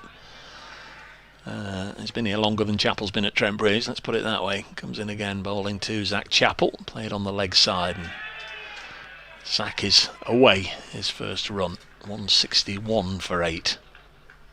So it looks as if Notts are going to get more than they got here last September, but it certainly looks as if it might be a little under par. Short, Patel pulls this behind square, but again he'll only get a single. 1 ball left. No, there isn't. That's the end of the over. Ackerman's finished. 4 overs, 3 for 35. Really good job from the Foxes skipper. Won the toss, stuck Notts in. He will have just been a little apprehensive, I'm sure, when Clark was absolutely rattling along. Some really big blows from Clark this evening. 5 sixes he hit. Ben Duckett played a nice hand, his 45, but not a lot since. Moores 7, Mullaney 7, Trigo 1, and a couple of ducks for Harrison and Carter. Yeah, 110 for 2 after 10. Nottinghamshire 162 for 8 after 18. Naveen, sorry Ed. I was just going to say, they lost 4 wickets in 3 overs, I think. Yeah. Naveen is in and bowls to Samit, who drives hard but only as far as extra cover, where Lewis Hill juggles with the ball. Doesn't stop it cleanly. It was along the ground, the drive all the way, but Hill made the stop, did enough, and no run. A group down there in front of the Turner Indoor Centre, thoroughly enjoying themselves at the moment. I think they're just encouraging whoever's nearest to them, as Naveen is in to Patel, short outside off stump, slower ball, cut away towards backward point. Ben Mike puts in the dive, can't get there. Was slightly deceived Patel, but it was so slow, the delivery, and it sat up so nicely. He was able to adjust and throw the bat at it, essentially get it away backward of point, and the slope of the ground just helped it on its way a little bit as it ran away from Mike, who put in the dive, but as I say, couldn't quite get there. 26 to Samit Patel, 166 for 8. I'm not entirely sure they're not supporters. Looks like a stag party. Oh, yeah. One's dressed up as a superhero, nobody else is. Okay. So he may Maybe well be the stag. Yeah. Look like a sort of cricket club or something, don't Yeah, they? just enjoying themselves thoroughly. They're Anyway. celebrating whatever happens, I think. Indeed. Naveen is in, pulled by Samit Patel straight to Lilly, who takes the catch calmly as you like. Naveen has his third wicket. Lilly has his fourth catch, I believe. 2 off Ackerman, Yep. 2 off Naveen. Not in danger of being bowled out here. Zach Chappell is waiting in the middle on 1 not out, and he'll be joined by Dane Patterson. And this is a little disappointing from Notts, to say the least. 166 for 9, having got into a really good position here. They've really squandered that by number of shots, as Rich was saying, out to deep mid-wicket into the hands of Aaron Lilly. Clark, Hales, Harrison and now Patel have all gone in that manner, but Stephen Mullaney also hitting into the deep. Matt Carter, another one, who took the aerial route and perished. So 56 for 7 off the last 8.3 overs, 8.5 overs. Naveen, who is in and bowling to Patterson, full, aiming for the stumps. Patterson equal to it, driving it out off the back foot through the gap in the covers to the man on the cover boundary, who is Ben Mike. Takes 167 for 9. Pretty sure now that Naveen will finish as the top wicket taker, certainly in the group stages of the competition. He's now got 24. Jake Ball not playing in this one, was equal second with Carlos Brathwaite on 18. They both have 18 off just 9 matches, so Ball might have done otherwise. In he goes Naveen and bowls a slower ball, waits for it. Chappell works it out towards deep mid-wicket. Not really a chance of a second. They're both big men. And Patterson, who turned looking, dived back into his ground, but made sure he was underneath the line of the ball from, or the arc of the ball from Lilly. They just take a run of ball and get Notts up to about 175, and it's the best you can expect from numbers 10 and 11. We know Zach Chappell can play. He's a proper batsman. Doesn't have many opportunities for Notts on his CV. Dane Patterson has sometimes come in and had a bit of a swish and connected in the red ball, 6 and out once or twice. What Naveen hasn't done is taken 4 wickets in an innings for Leicestershire, so this is his last delivery. Can he do so? Bowl, slower ball. No, he can't, as it's cut away off the back foot out towards extra cover. Runs round to his left. Harry Swindles gets Lewis Hill gets around there and makes the stop and puts in the throw. End of the over. 169 for 9. Naveen finishes with 3 for 33 from his 4 overs. Yeah, terrific stuff. Really is from Naveen, the spearhead, the overseas fast bowler. Wants the ball, wants to be involved, and very animated in his field settings with the skipper. Enjoys his successes as well, and has enjoyed the successes of his teammates. Good to see, it really is. 169 for 9. There'll be 1 over left. Gavin Griffiths will bowl it. Notts obviously will be looking for whatever they can get from this over, but I think principally they'll just be wanting to make sure that they get through the over. You never want to get bowled out, do you? don't want to leave balls unused, that is for sure. Absolutely. That said, they've lost a wicket in each of the last 4 overs. 169 for 9. Gavin Griffiths runs away from us and bowls hit in the air and will go for 4. Nice looking shot by Dane Patterson. Can give it a bit of a wallop. Has got a first class 50 from back in the day when he played in the domestic game in South Africa, but he's definitely a fully paid up member of the number 11 club, so doesn't have too many opportunities, but can give it a wallop, and he's already done a decent job there. Notts have 173 on the board. Something to try and defend with their array of slow bowlers. He's bowled, mopped up. Wicket for Gavin Griffiths. So 4 balls did go unused, and Notts a 173 all out. Extraordinary. Leicestershire stuck at their task, the bowlers. They didn't panic, and they came back strong after conceding 110 from the first 10 overs. 2 wickets down, 115 for 2 off 11, but then Moores went, Duckett went soon afterwards, and the wickets tumbled. Big praise to Aaron Lilly, I think, for just putting a little bit of a break and on the scoring rate, putting the innings under a little bit of pressure. And Notts, well, perhaps, Dave, perhaps just mentally have relaxed a little bit, having secured their main objective, i.e. a home quarter final going forward. Perhaps that made a difference, but, well, food for thought also for Peter Moores as well, in terms of the players who've come into the side. We'll see how they get on with the ball, of course, but yeah, they'll be disappointed about those last 10 overs, but we will see what happens when both sides have batted.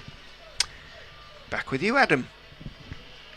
Richard, I tell you what, when Joe Clark was smashing it through corners, and you mentioned it during the commentary, I thought, I mean, he could have used 192 conservative, but what a fight back from Leicestershire. I get Dave's thoughts on this. Yeah. Yes, yep.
complete collapse from the Outlaws are probably the favourites to win this one. They need 174 to win to get their quick T20 last victory against their nearest and fiercest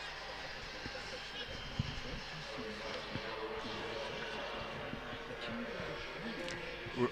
We're about to start, Adam.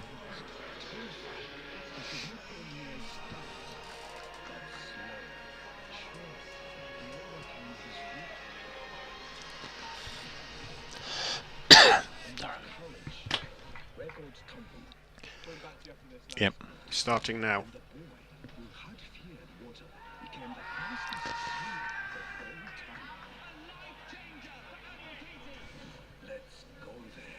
Tokyo 2020 starts Friday across the BBC. BBC Radio Leicester. And we've just started, I think. We've had a couple of balls. Samit Patel has bowled them and Josh English has been struck on the pad twice and the appeals have been turned down. There's Patel in again bowling, but this one is away for runs, lifted nicely by the Leeds-born Australian over the offside and away for a boundary, the first runs of the innings. It's a big LBW appeal by Samit Patel. The second delivery, impossible from our angle to have any sort of view on it. We're masked by wicketkeeper Tom Moores and the batsman, but Patel bellowed out a very confident appeal. Turned down. English get the next one away for 4. He's hit this one back past Patel. Might just have taken a fingernail with it, and that's another boundary. Back-to-back 4s. Samit may well be regretting diving for that one.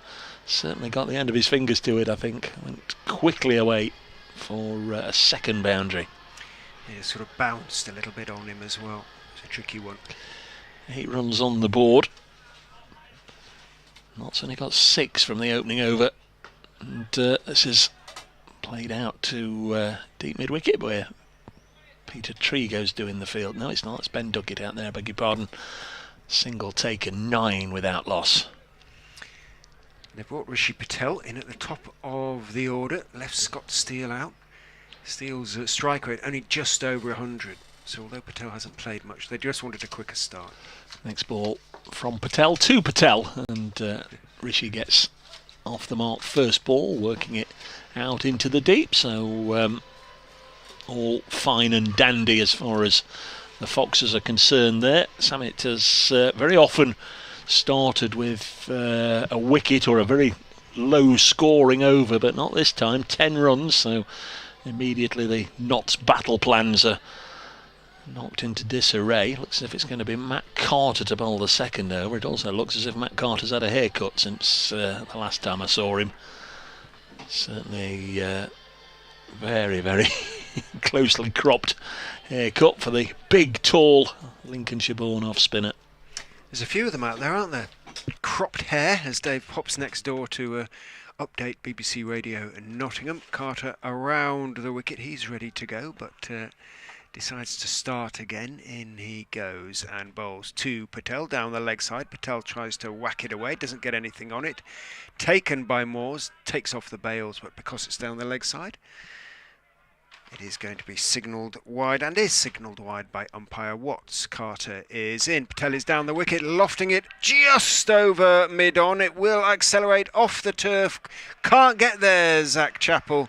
He was never more than a couple of feet behind it. Looked that way, but the ball just accelerated away down the slope. So Patel picks up 4. Slightly fortuitous. Certainly didn't get all of it, but he got it over the tall Chappell, who's on the edge of the circle at mid-on. That was the key thing. Carter in again to Patel, who is forward on off-stump, just calmly defending that one out into the offside. Joe Clark comes in to field. Dot ball, 15 without loss. Leicester. Carter is in. Down the wicket goes Patel. Works it along the ground to Chappell. Takes one. Gets Inglis back on strike, which is pretty much where the Foxes want Josh Inglis to be. Explosively big hitting. He's been playing for them, Leicestershire that is, in the last 2 championship games as well. Has been asked to play 2 very different innings, or 3 very different innings actually. Only got in once against Somerset. Carter is in. To him he goes back, turns his wrists on it, works it out towards deep mid-wicket. Duckett comes scampering in, throws on the bounce to Tom Moores, and that is just the single 17 without loss. 7 off the first 4 balls then. Carter just mops his brow and shuffles in almost and bowls a leg side and clipped away. Nice short-armed pull by Rishi Patel for 4. Poor delivery really from Carter. Didn't turn at all, sat up nicely on leg stump essentially. Patel was in position. Only just the one man out there at deep backward square. There is a there's deep mid wicket as well, Duckett, but gap in between was found. And again, he's clipping out in that area. This time Duckett is going to get there. Didn't hit it quite as hard or flat. So just a single on this occasion. Still perfectly happy with 12 runs from the over. Leicestershire have made a solid start to their reply. They need 174 to win. They are 22 without loss after 2. No turn there at all for either Samit Patel or Matt Carter. And I think it's going to be Peter Trigo is going to have a bowl now from the Bennett end. Patel on 11 off 6. Inglis on 10 off 6. Patel it will be on strike. Coming in the middle order, Rishi Patel for the most part. Waits with bat raised as in goes Trigo, and he clips that one away down to, brilliant catch by Duckett down there at deep backward square, because it was hit hard and it was hit true and it was hit quite low as well by Patel, but a really good catch falling forward. Got 2 hands underneath it, really tricky one. And he shakes his right hand, I'm not surprised, but a very, very fine catch. And possibly Dave Bracegirdle, who's back alongside me, an important one as well. Needed just a little bit of a break there. I'm so pleased I could hear your commentary, because walking from the room where I was updating BBC Radio Nottingham to get him back here, I could hear you, but I didn't see it. So, a very important one. A good catch. A very important one to just stem the Foxes' momentum. Start of the 3rd over. Dane Patterson has only played a couple of games, but last week against Yorkshire they ended up playing a 7-over game, and Dane Patterson came on just to bowl the 7th over of the innings and feared for him a little bit and took 2 wickets in that 1 over he bowled last week. So he's continued in the same vein here. First ball getting a wicket. New man is Aaron Lilly, and the Foxes 22 for 1. It's certainly not Patel, as it's being shown on the scoreboard. No, he's just gone. Here is Patterson in bowls. This one's hit up in the air, and I don't think Ben Duckett's going to get around and get anywhere near that. That's helped away for 6. Clatters into the garage over there. Is that part of the groundsman's empire over there? It's where the roller lives. Yeah, big blow. It's a handy shot. They did cross at the fall of the wickets, and that's Josh Inglis back on strike, and he moves on to 16, 28 for 1. So feast or famine for Dane Patterson here. Wicket first ball, 6 second ball. Nice pick up. It is that short-ish boundary there. There is Patterson from the Bennett end, bowls and cut away now for 4 through the offside. We've got Peter Trigo at backward point. Calvin Harrison just in front of square, and it was perfectly placed between the pair of them. So Inglis moves on to 20, and the Foxes in a hurry. They're on 32 for 1 in the 3rd. Yeah, Inglis, such an explosive hitter, very capable of taking a game away from you before you know it almost. Clean hitter. Shackled by the red ball in the last week or 2, but rather enjoying himself now, back against the white ball that he loves to play these shots. So a sobering last couple of deliveries from Patterson. Bowls again. This will be a dot ball, because this time it is run to Trigo at backward point. Just wondered if the umpire was getting a little animated about something, but no, I think he was just rapidly moving out of way, just in case a throw came up to that end. Peter Hartley, former I think I spell Yorkshire and Is it? Hampshire. Is it? It's Neil Mallender and Chris. I beg your pardon. Neil Mallender, not Peter Chris Hartley. Watts. Indeed, as this one is punched away. Not to put protection in the offside. It could well have been. We've had umpires swapped at the last minute. No, I've written down Neil Mallender. 33 for 1. He's lost a bit. He has lost a bit of weight, Ghosty. He was getting quite large, but now he's slimmed down again.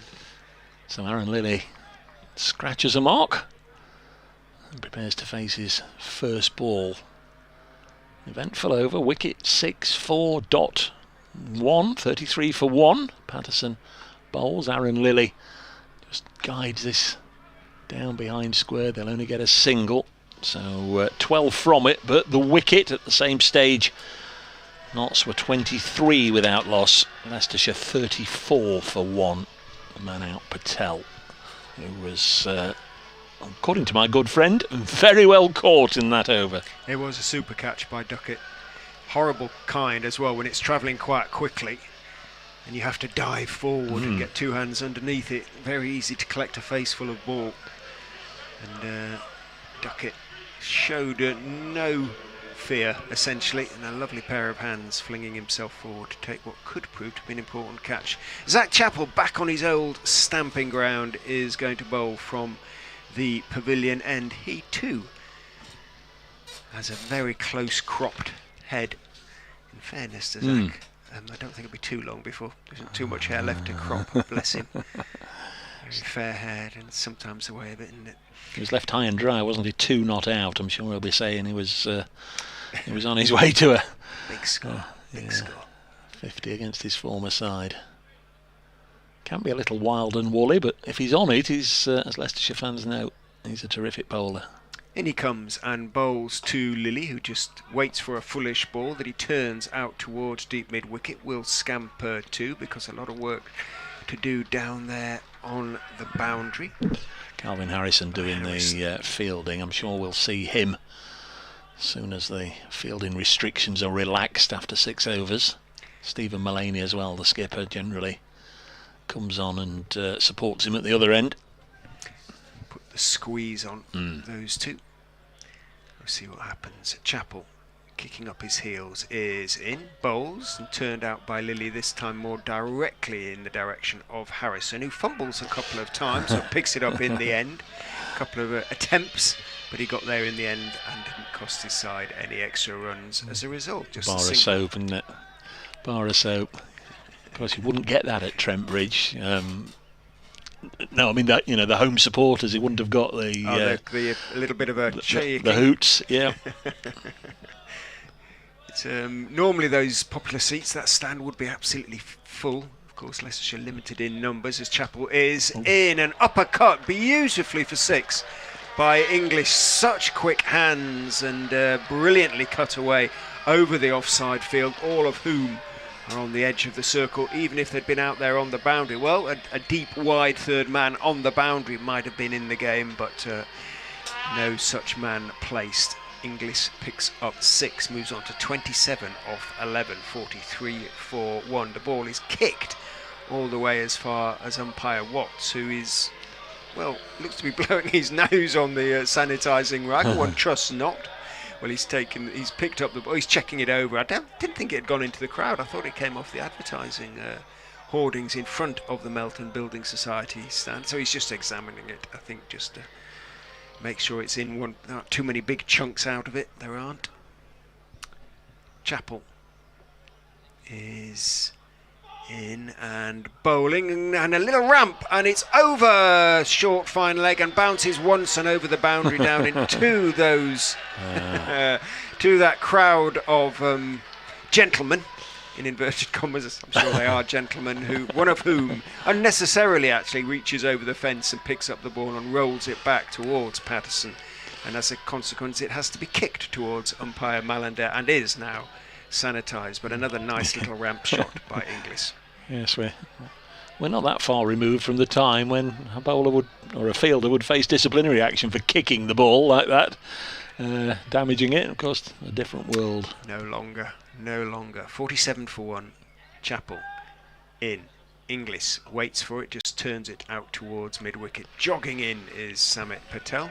Just the single. Inglis is content with that, having taken 10 from the previous 2 balls. So that is 14 from the first 5 balls of the over.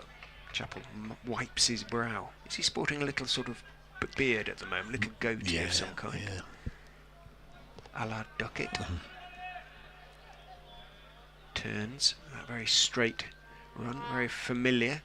In, bowls, full. Just bunting it out into the offside is Aaron Lilly. Calls Inglis through for the quick single. The throw from Clark is at the stumps at the non-striker's end, misses and is backed up by Patel. End of the over. 15 from it. 49 for 1 after 5, Leicestershire.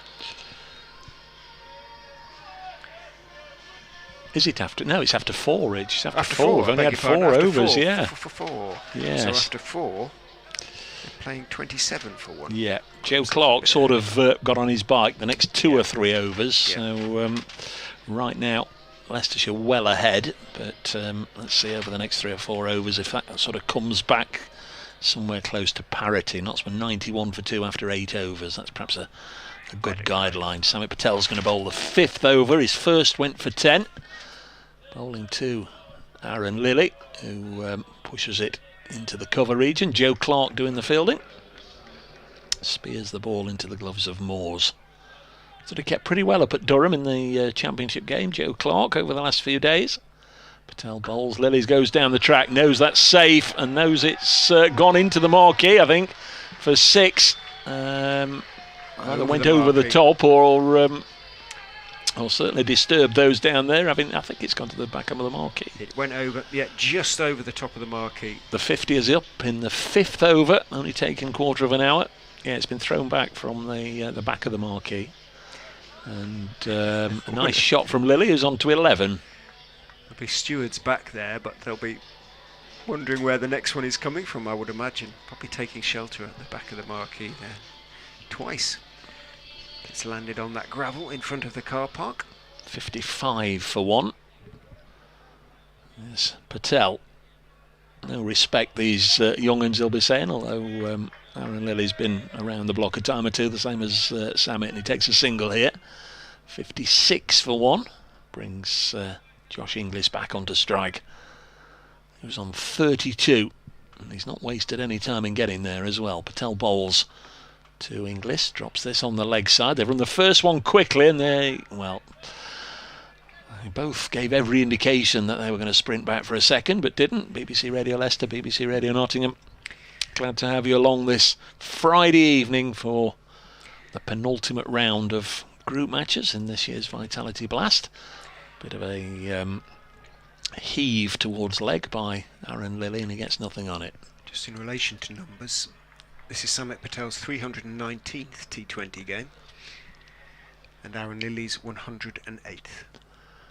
There is Patel again bowling, and this is it nice and straight, and it's got enough on it to go for 4. Mid-on was up, mid-off was fairly wide, and that was just to the onside of straight, and races away for 4 more. So another very healthy over, 12 from it, 61 for 1. The Foxes, same stage, Notts were 47 for 1, so still that 14-run advantage. Notts had a really good little spell, as I say, roundabout now, but of course it really did tail off in the last 5 overs of the innings, and if I remember rightly, that's where Colin Ackerman came good last year to get the Foxes over the line.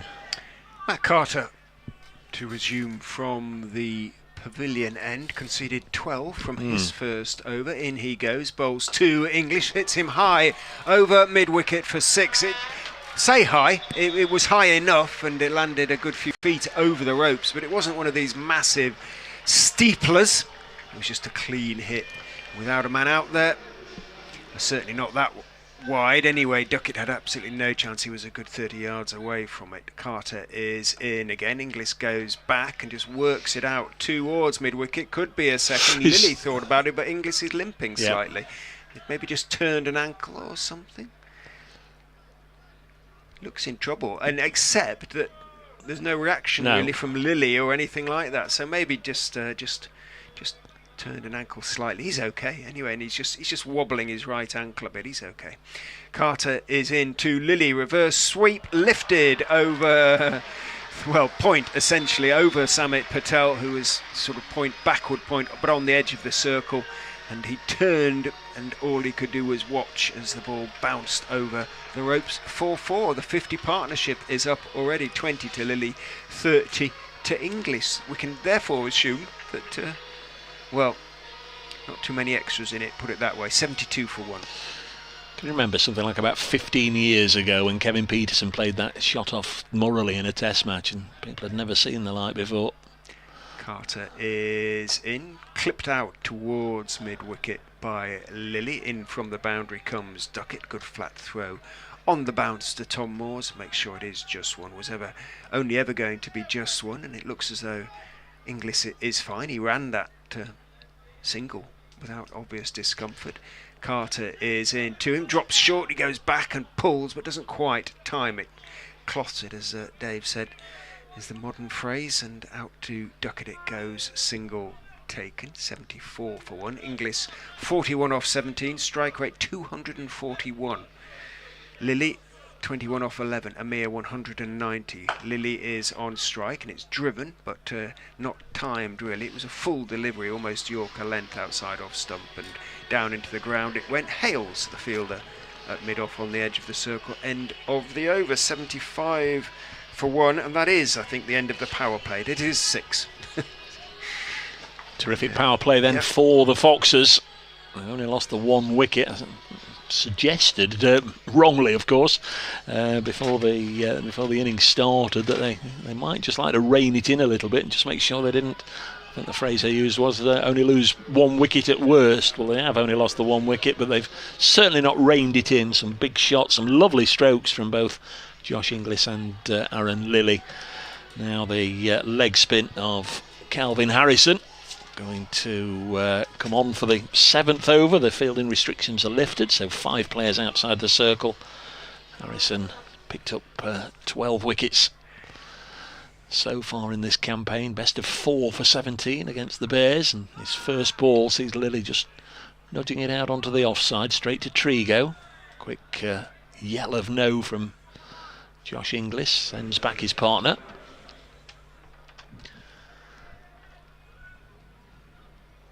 Inglis doing a little bit of gardening, just starting to get a little glooming out. The floodlights getting obviously more intense as Lilly nudges this to deep mid-wicket. They take a single. 76 for 1. Just realised most of the players have an armband on. Are they? Yeah, should have. I was actually talking about that on BBC Radio Nottingham before I came and joined you. Yes, I'll just touch on it in a second. Here's Calvin Harrison bowling, and the next one is dropped on the leg side, and they take a single. Yes, very sad news. I heard about last night. The club confirmed it this morning. The club's archivist, historian, librarian, former president Peter Wynne Thomas sadly died last evening, and the players, yes, are wearing a black armband in memory of Peter. Single taken here as Lilly hits this down the ground. You'll have known him, I'm sure. Well, yeah, I think he showed me around the library. Yeah. To anybody who went in there, it looked as if there were. This next one is hit to Hales in the deep, and it's a comfortable catch. And Notts have got a wicket there as Josh Inglis went after the leg spinner, and the ball just lifted straight down the ground into the waiting hands of Alex Hales. Notts get a wicket. 78 for 2.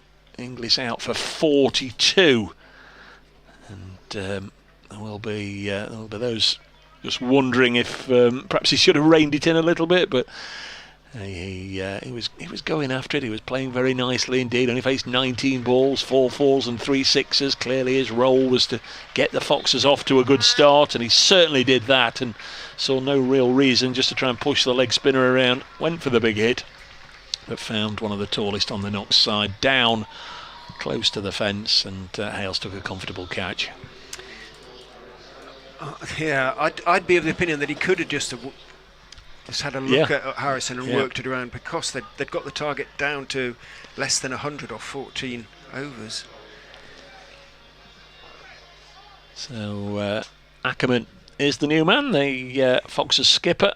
In that win last year, he finished up 67 not out, getting his side over the line. Harrison bowls and Colin Ackerman helps it back to Harrison, who's bowled a splendid first over, 1 for 3, and that's the sort of impact he's been having right the way through the campaign. And this young man certainly got a big future ahead of him. 78 for 2, the Foxes after 7 overs. Yeah, 12 wickets for Harrison in 10 innings of bowling, but its economy rate, which is the sort of standout, 6.68. Outstanding stuff from the young man. Obviously has a lot of control of his leg spin. Mullaney, as you say, likes to bring himself on with a little bit of protection, and he's got that protection now. But we talked about the squeeze. Sorry. We also talked about the comparisons. Not 78 for 1, Foxes 78 for 2 after 7. Mullaney is in, attempting a reverse sweep and telegraphing it is Lilly outside his leg stump, i.e. what had become his off stump. It's a contentious one, isn't it? From Mullaney, so yeah, but you can't then give that as No, wide, I know. possibly, can you? Really, under circumstances, Mullaney just fired it down there. In he goes and bowls outside of some nice little dab, lovely little dab from Lilly down to the finest of third men for 4. Clever.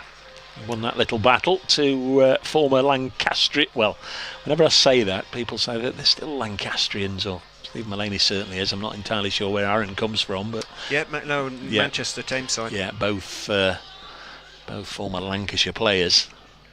A dim and distant past. Mancunians are Lancastrians, aren't they? Mullaney is in, hit over mid-wicket by Aaron Lilly. Zach Chappell makes a complete Horlicks of it. He's going to get a lot of stick now for that. He got there and sort of rolled over, attempted to roll over as he did so, and missed it. It went right underneath him, and he concedes 4. Right in front of... Well, not right in front of his former crowd. He's a little bit away from them, but even so.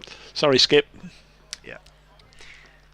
Mullaney, unimpressed, is in again to Lilly, who's pulling it out towards mid-wicket again. Has he found the gap? No, the speedy Duckett gets around to his left, gets his throw away, picks up a couple. So 10 from 3 balls. Lilly still determined to maintain the charge, it seems. 34 off 19 for him, 88 for 2. That's how he plays, isn't it? It is, a little bit. Mullaney in again to Lilly, who hits very straight. I said we might be in the game at some stage. Over the sight screen, didn't quite lift up to the commentary box position, but it was straight as an arrow, heading Dave Bracegirdle's way. Dave was in position and ready to take it out of the air. Sadly, it fell a few feet short. However, 6 runs to Aaron Lilly, 16 off 4 balls for him. Nice clean pick-up, wasn't it? Yeah, very, very sweet. Didn't hear the ball off the bat, hardly did you? But it was rather in the slot from Stephen Mullaney. 94 for 2. Mullaney trying to come out of the over, is attempting a reverse sweep and connecting nicely is Lilly, but he has a man out there on the backward square boundary / backward point boundary, and a single is all Lilly can take, but he'll be very happy indeed with the position of the game, which is that the Foxes need 79 off 12 with 8 wickets in hand, a position from which they shouldn't lose the game. However, we've seen it happen many times. Yeah, they're 4 runs ahead of where Notts were at the same stage. It's going to be Calvin Harrison again. No pressure, Calvin. If you can just do what you did in the previous over, 1 for 3, that would just about get the game back on parity. It's going to be bowling to Aaron Lilly, who's on 41, and he's hit this towards Hales. 1 bounce to Alex Hales. Samit Patel's getting ready, so maybe he's going to have a second over in... Oh, no, he's had 2 overs. A third over in just a moment. Certainly giving every impression that he's about to come back on to bowl. Ackerman has been watching so far at the non-striker's end, but he's played this one beautifully Away, down on one knee. Slog sweep, away for 4 on the leg side. Does sweep very well. So 5 runs from the first 2 balls of this over brings up the Foxes 100. We're in the 9th over. They've been playing for half an hour. Quite extraordinary the rate they rattle along these days. Harrison just getting a little bit of bat on that. There was Ackerman as he went to sweep the spinner. 101 for 2, 72 more required. Lots need wickets if they're going to get back into this. Harrison bowls, and there is one. Did he bowl him or was it stumped? It could have been a run out. Aaron Lilly was so far down. It's another wicket to Harrison, and it was almost suicidal. I know exactly what you're thinking before you say it, Rich. I've only got to look at you. 42 Lilly made and finds himself stranded halfway down to the leg spinner, and we'll find out in a second whether it was bowled or stumped, I'm sure. I'm certain it was stumped. Let's have a look at the replay. Yeah, it was quite a long way wide, and nicely taken actually by Tom Moores, because it was quite low down and took the bails off, but quite why Lilly felt the need to keep doing that. Yeah, okay, good. 42 off 23 balls, that's great, but they know what they need is the point. Yes, it's kind of reflecting the Nottinghamshire innings at the moment, but it doesn't need to. You're almost absolving yourself of responsibility and saying to those coming in the middle and lower order, we've given you a bit of a start, now you go on and finish it. And I think if you've got 42 from, we're only saying what everybody's thinking. If you're 42 from 23 balls, you're nicely set, you're in command. The bowling and fielding side are fearful of what you might be doing next. He's been playing shots all around the wicket. And if you recognise Harrison as a little bit of a threat, then see him off. Exactly. Knowing you've got the time to do that. So Harry Swindles comes in as Dave pops next door to inform BBC Radio Nottinghamshire listeners that they are still very much in this game, the North Group leaders. Harrison tosses the ball from hand to hand, 2 for 9 from him from 1.4 overs, goes in and bowls 2 Swindles, and almost bowls him with one that goes on a little bit. And Swindles, not much foot movement, could easily have been bowled, wasn't. Inside edge onto the pad I think it was, and just bounced out. Harrison just licks his fingers and is in and bowls, tosses that one up on the leg side, and just worked by Swindles out into the leg side, takes 1. 101 for 3 becomes 102 for 3, but at the end of the 9th over. So although 7 runs from the over, another wicket for Harrison. 2 for 10 from 2 overs for him, and Ackerman wanders down to have a word with Swindles, who'll be on strike for the next over. After 9 overs, Nottinghamshire were 96 for 2, Leicestershire 102 but for 3. Samit Patel doesn't bring himself back on, he's not the captain, but comes back on at the pavilion end. None for 22 from his first 2 overs, treated with lèse-majesté almost by the Leicestershire batters, as down the wicket goes Swindles and works it out towards mid-wicket. Clark doesn't take the ball cleanly, but picks it up before any damage is done. Gets his throw away to Moores. Patel will be rather happier bowling to the new man. In he goes, bowls, back goes Swindles, cuts it off the stumps down towards deep backwood square. Trigo runs away to his left, just the single taken, 103 for 3. 71 more runs needed to win the game for Leicestershire. They've still got 10.4 overs to get those runs. Normally, a run rate of 7 runs per over in T20 shouldn't be an issue on a good pitch, but you never know. In goes Patel, bowls, tosses it up, driven wristily out into the offside by Ackerman. A little bit sort of inside out, down to long off it goes. Carter, the fielder, down there. 1 taken. 104 for 3. Patel into Swindles, who looks to work it on the leg side, and the ball goes between his leg stump. He'd made a little room for himself. He was followed by Patel and could easily have lost his leg stump. didn't. The ball bounces off the gloves of Moores. Patel in again, tosses it up, swept by Swindles, off leg stump down towards deep backward square. Single taken again. This is more what Samit Patel is used to, just conceding singles. He's conceded 3 singles from the first 5 balls of the over. Mullaney strengthens the offside for Ackerman, who's on 6 off 4 balls as Patel goes in, bowls to him, he advances down the wicket. Patel drags his length back, waits for it, Ackerman then, and works it out to the leg side and scampers a couple. As a long way in from the boundary for Clark. So 5 runs from the over. That's okay as far as Leicestershire are concerned. Their run rate at the moment is 10.7. 10 overs have been bowled, 107 for 3 the score. They need to score at just 6.7 runs per over off the last 10 with 7 wickets in hand. It should be okay because they know that's all they need to get, so they don't need to take too many risks. After 10 overs, knots were 110 for 2, but it was kind of at this point that it began to go a little bit wrong for the Outlaws. Leicestershire should react react accordingly and just play it around. Less than 7 runs and over needed. Dave Bracegirdle's back with us. Here's Calvin Harrison bowling to Harry Swindles.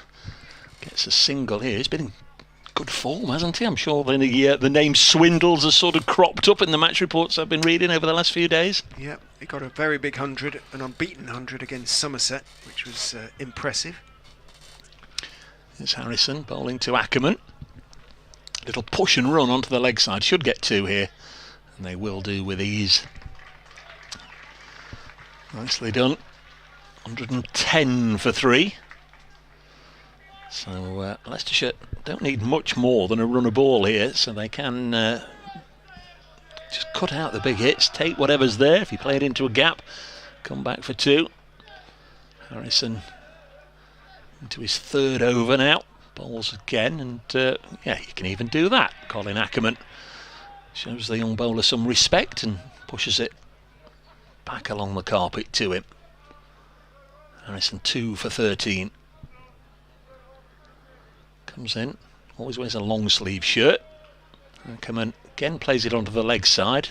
This time I think Notts were almost expecting it, a little wiser, and quickly in off the fence just to keep them to 1. We've got Nelson on the board for the superstitious amongst you. 64 required, and there are 9 overs and 2 balls in which to get it. Just about ready now. Comes in, bowls to Swindles down on 1 knee. Conventional sweep for Harry Swindles. Inglis and Lilly both made 42. Rishi Patel out for 11. Had 13 wickets go down in just over 30 overs this evening so far.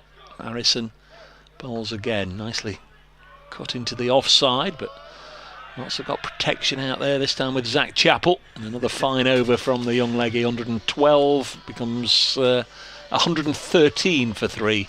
Harrison 3 overs, 2 for 16. 61 off 9 for Leicestershire. Carter coming back on at the pavilion end. Looks like Ackerman is a sort of gauging it accordingly, doesn't it? He's played reasonably sensibly so far for his 11 off 8, 1-4 to his name. Beg your pardon, 12 off 9, I should say, with that single, keeping the strike as he did. Tom Moore's gestures at Trigo to go a little bit wider on the point boundary. Carter is going around the wicket again, goes back into his stumps. Ackerman works it out towards Duckett at deep mid-wicket, content with the single. Carter expensive off his first 2, 26 off 2 for him. Didn't seem right on it, really. Seemed just to be almost lobbing it down rather than completely going through his action. In he goes, bowls outside off stump, going for the sweep, and he's given out, caught behind. Carter turned almost as an afterthought, clearly did hit it, Harry Swindles, because he started to walk pretty much as soon as Moores started to go up there. But to Carter, perhaps it was so obvious that it He thought it didn't need an appeal, certainly, no question about it. Swindle's got a bottom edge to that, or flicked the bottom edge as he looked to sweep it away. Slog sweep it away from outside off stump, and another wicket falls. Yeah, that'll give Matt Carter a huge lift, and the team as well. 4 down. Saw it with Knotts, wickets tumbling. Just to put out there almost what's at stake. Knotts haven't lost away from home since they lost here. I know that game was towards the back end of September last year in the groups. The 6 away matches this year, they've won 3 and they've tied 3. We'll just throw that out there right now. 3 ties, you wouldn't believe it. And of course the 2 matches on finals day last year, Knotts won them both, so they're undefeated in 8 away matches since losing here last year. What price a 4th tie? Well, of course, the quarter-final last year at Trent Bridge was technically down in the books as a tie, so Knotts tied 4 out of 11 matches spanning the 2 seasons, having gone 11 years since their last one. It's quite extraordinary. Lewis Hill has come in to replace Harry Swindle's Carter. 1 for 27 now. Bowls very full outside off stump. Hill waits for it and chops it away. Square on the offside, slightly behind square. Trigo is the fielder. Hill takes 1. He's been in good form this season as well, Lewis Hill. More against the red ball than against the white. Hasn't had that many opportunities against the white. Carter drops very short. Oh, just over. Short, fine leg. Patel leapt into the air. It's gone away for 4, but goodness me, that was a top edge sort of slog sweep from Ackerman, and had that gone to hand, goodness me, that could be the key moment, and he was inches away from it.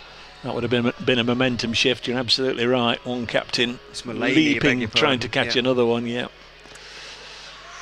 Goodness me. Only just cleared him. Goes for 4. Wasn't a particularly good connection from Ackerman, but no pictures in the scorebook, as they say. On such moments, a match can change. 119 for 4. 2 wickets in the over would have been huge, but that of Ackerman in particular. Carter in again to the Leicestershire captain, who goes back into his stumps and works it out towards Duckett at deep mid-wicket. He's turning for the second and he's going for it. He's going to have to hurry, but he makes his ground. Duckett is a good fielder, and it wasn't a bad throw, but it shot too low. 2 moors on the bounce. Horrible for the wicketkeeper to take. He think he did, and I think he got it cleanly onto the stumps, but I'm not quite sure that he did. But Ackerman had just made his ground anyway. No, Duckett did everything he could do, really. He actually knocked it off with his foot, the ball outside off stump from Carter there, and Hill plays and misses.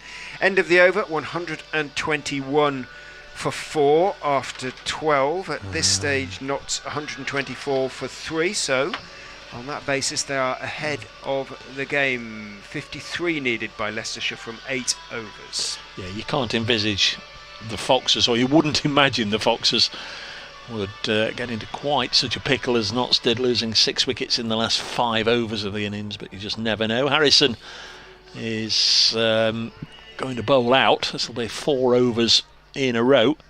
Not entirely sure what Dan Christian would make of all that, because he never liked to give a consecutive over to any bowler. He always flicks them about, so you never really know who's going to come on. But Harrison does like to drop into a spell, and Mullaney likes to bowl him his 4 overs off the reel. He's done very nicely here. First ball of this new over is just helped down the ground to Hales by Lewis Hill, and it's 122 for 4. 52 more required. Ackerman certainly pivotal, you'd imagine. Next ball is again punched down the ground in the V. 1 more. Would be a massive lift to Knotts, and you'd think a bit of a blow to the Foxes if they lost their skipper, but he guided them to victory last year in this fixture. Next ball just cut away out into the deep. There's Zach Chappell again. Cruel skipper fielding him on the boundary. 124 for 4. Most of those spectators out there will know Zach very well. Ackerman has 20. Again, he just plays low risk cricket, nudging it down to Hales for 1 more. Ball bounced in by Alex Hales, only made 15 this evening. Thought he was going to be set for a big one. Sometimes, just by the way he starts, you know he's in the mood, but very quickly that pass to Joe Clark. There's Hill pushing it square on the offside, doesn't get a run. And Harrison coming towards the end of his spell now. 1 ball left with figures of 2 for 20. Certainly one of the real finds for Notts. Came and played a pre-season game, as I say, for Oxford University. Did well, scored 100. So just think about that. He's certainly one to watch. Well bowled again, young man. 125 for 4, so just 4 from that over, and he has finished with 4 overs, 2 for 21. Yeah, well bowled indeed. Leicestershire will be glad to see the back of him, I'm sure. Mullaney bringing himself back on in place of Carter, with Leicestershire needing 48 off 7 now, so just a shade under 7 runs and over, with 6 wickets in hand. Ackerman at the crease got himself in. He's 21 not out. Lewis Hill is 4 not out. Samit Patel's had 3 overs, Matt Carter 3, Patterson and Chappell 1 apiece, and Mullaney starting his second. Jogs in, is it me? And bowls to Hill, who pushes it out over extra cover, and it runs away down to the extra cover boundary for 4. Nice shot indeed, yeah. Harrison the only one to have bowled out then, so there'll have to be a change at the far end. Mullaney, 1.1 overs, none for 21 for the Notts skipper. Food for thought for him. Nice shot from Hill, who is waiting as in goes Mullaney. Bowls to him, Fuller this time, slightly loopy delivery, took a bit of the pace off it, driven by Hill. Out to Alex Hales at long off, meets it around 15 yards inside the ropes. Hill, having got the 4 off the first, they can just push it around for ones now, should they wish. Leicestershire the rest of this over, 5 off the first 2 balls. Mullaney is in, little cutter, just drifts towards middle and leg stump, so he can clip it away down towards deep backward square. Ackerman take that one. 132 for 4, 6 off the first 3 balls. This is all that they need to do.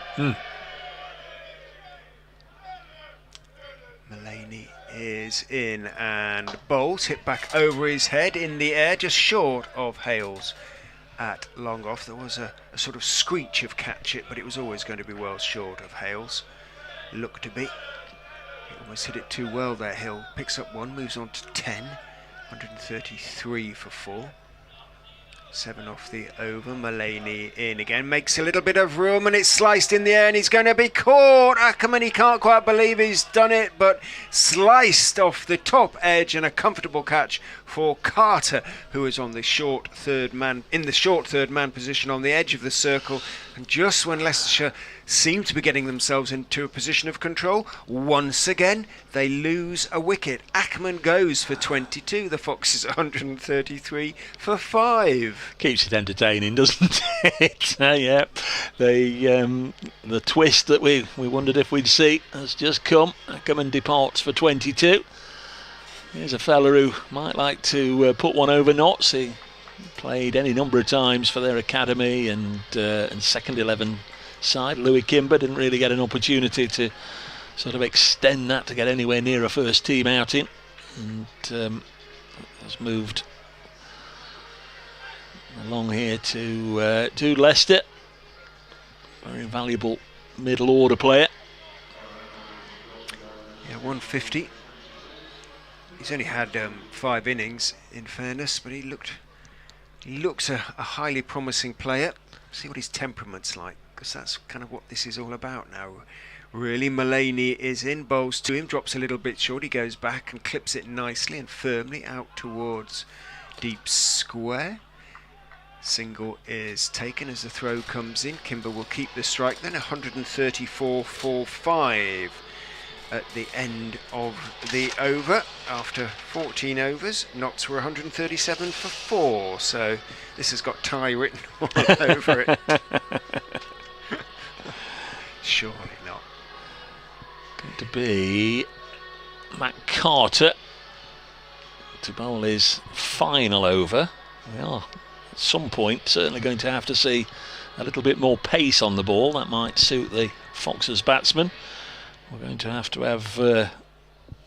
some overs from either Chappell or Patterson, or probably both. Stephen Mullaney can still have 2 more overs. Samit Patel can have 1 more. I'm sure we'll see Samit have his final over. And here's Matt Carter, 3 overs, 1 for 34. Bowling to Louis Kimber, who's on 1, and his first ball again down on 1 knee, hitting to leg. It's a dot ball, a precious dot ball. If Notts can't get a wicket, they'll take second prize of a dot every single time, just to see if it can ramp up the pressure a little bit more. Next one is hit back on the bounce to Carter, wearing those elasticated sleeves. Comes in again. Brother of Andy, who played for half a dozen counties. Did he have a little spell here or not? Andy? No. I don't think so. It's difficult because he played. I've been watching him pop up at various grounds. Played for Derbyshire and a spell with Essex, Hampshire, Northants. I think there was another one. Obviously not. Only I think he had the thing of the only Englishman to play Worcestershire to play first class cricket for 6 different counties. This next one's down the leg side, tickled away nicely by Kimber, and a little bit of the work from the first half of the over immediately undone by one that slid down the leg side and just needed helping on its way. Fine tickle for 4. So that'll settle Louis Kimber a little bit. He moves on to 5. The Foxes on 3-8 for 5.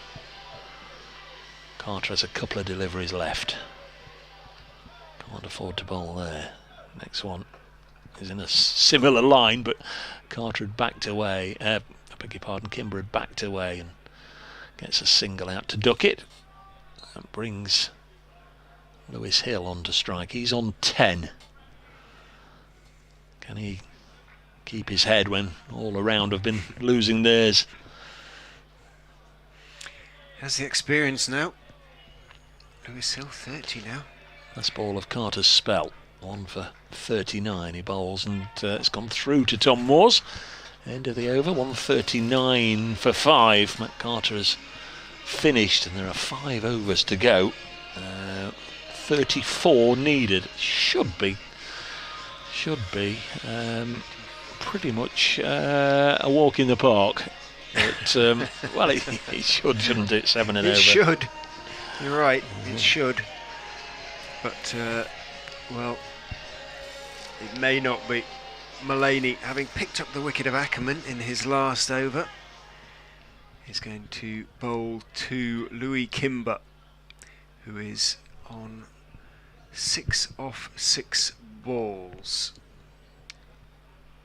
Standing up to the stumps, of course, Tom Moores bowls down the leg side rather, because Kimber making room, clips it away, manages to clip it away off his legs, but only as far as a deep backward square, so has to settle for 1. That's okay. 34 needed off 4.5 overs. 34 off 29 balls, and Mullaney is in, bowls outside, off stump. Everybody misses it, and it runs away for 4 byes. Moore's eyes up to the heavens in disbelief. It was about a foot outside off stump. Tried to sort of do a gentle sweep away into the leg side hill. Missed it. Somehow Moore's missed it too, and it went straight as an arrow down to the boundary at that Bennett end for 4. Real bonus for Leicestershire. Yeah, highly effective. 30 required.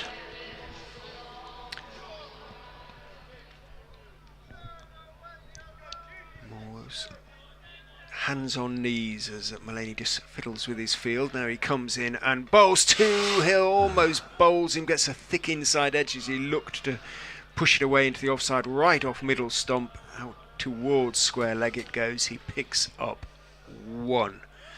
Moves on to 11, could so easily have been bowled there. 145 for 5 to win 29 off 27 balls. Mulaney is in.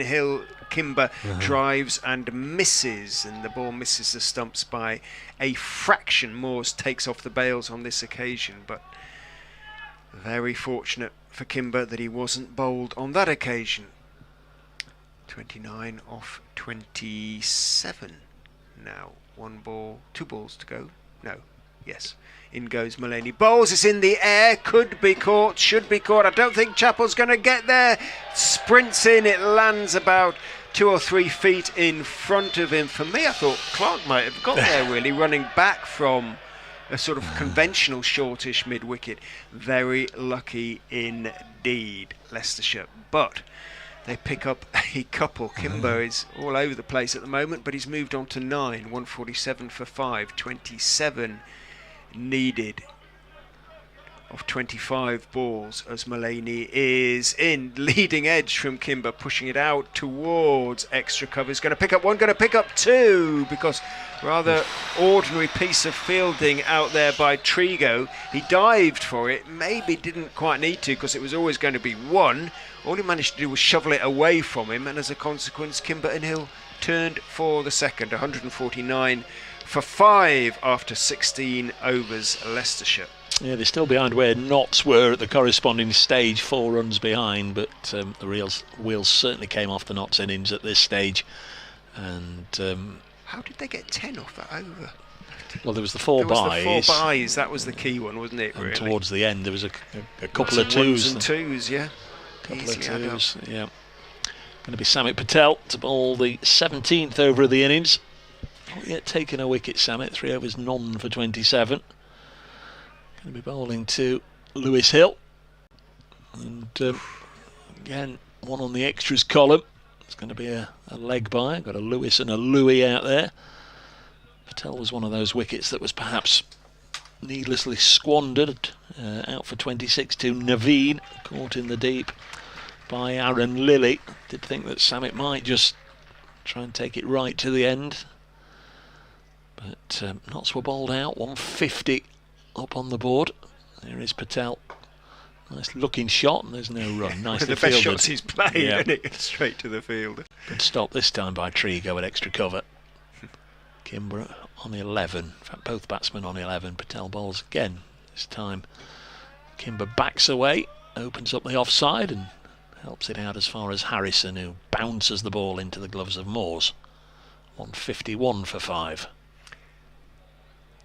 23 off 21 balls. I think pace coming back on the ball is going to help the Foxes. There's another single down the ground.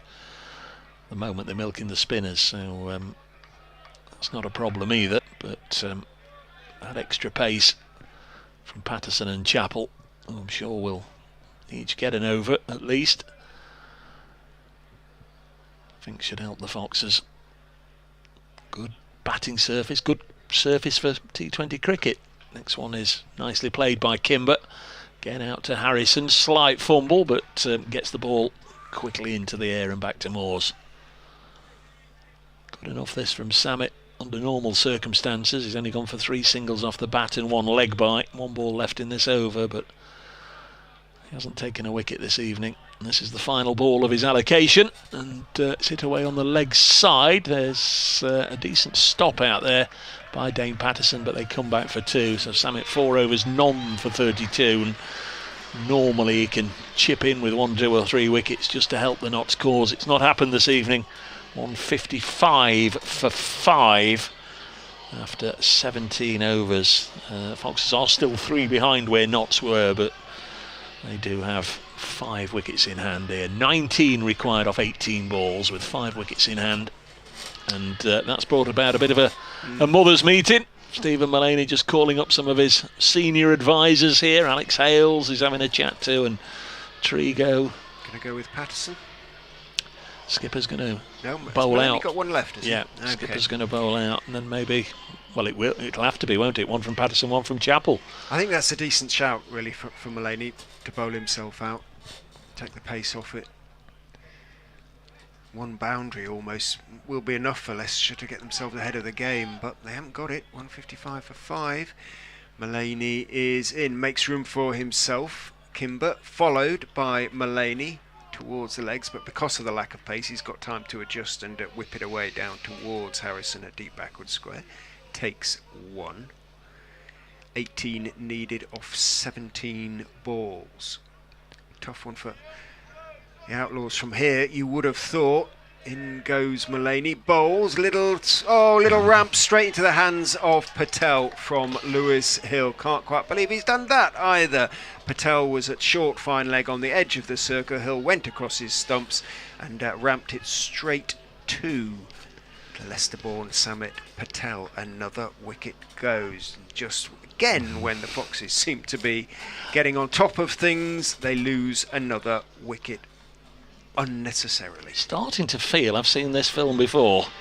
Yes. Ridiculous. Ridiculous. At New Road, at Old Trafford and at Derby.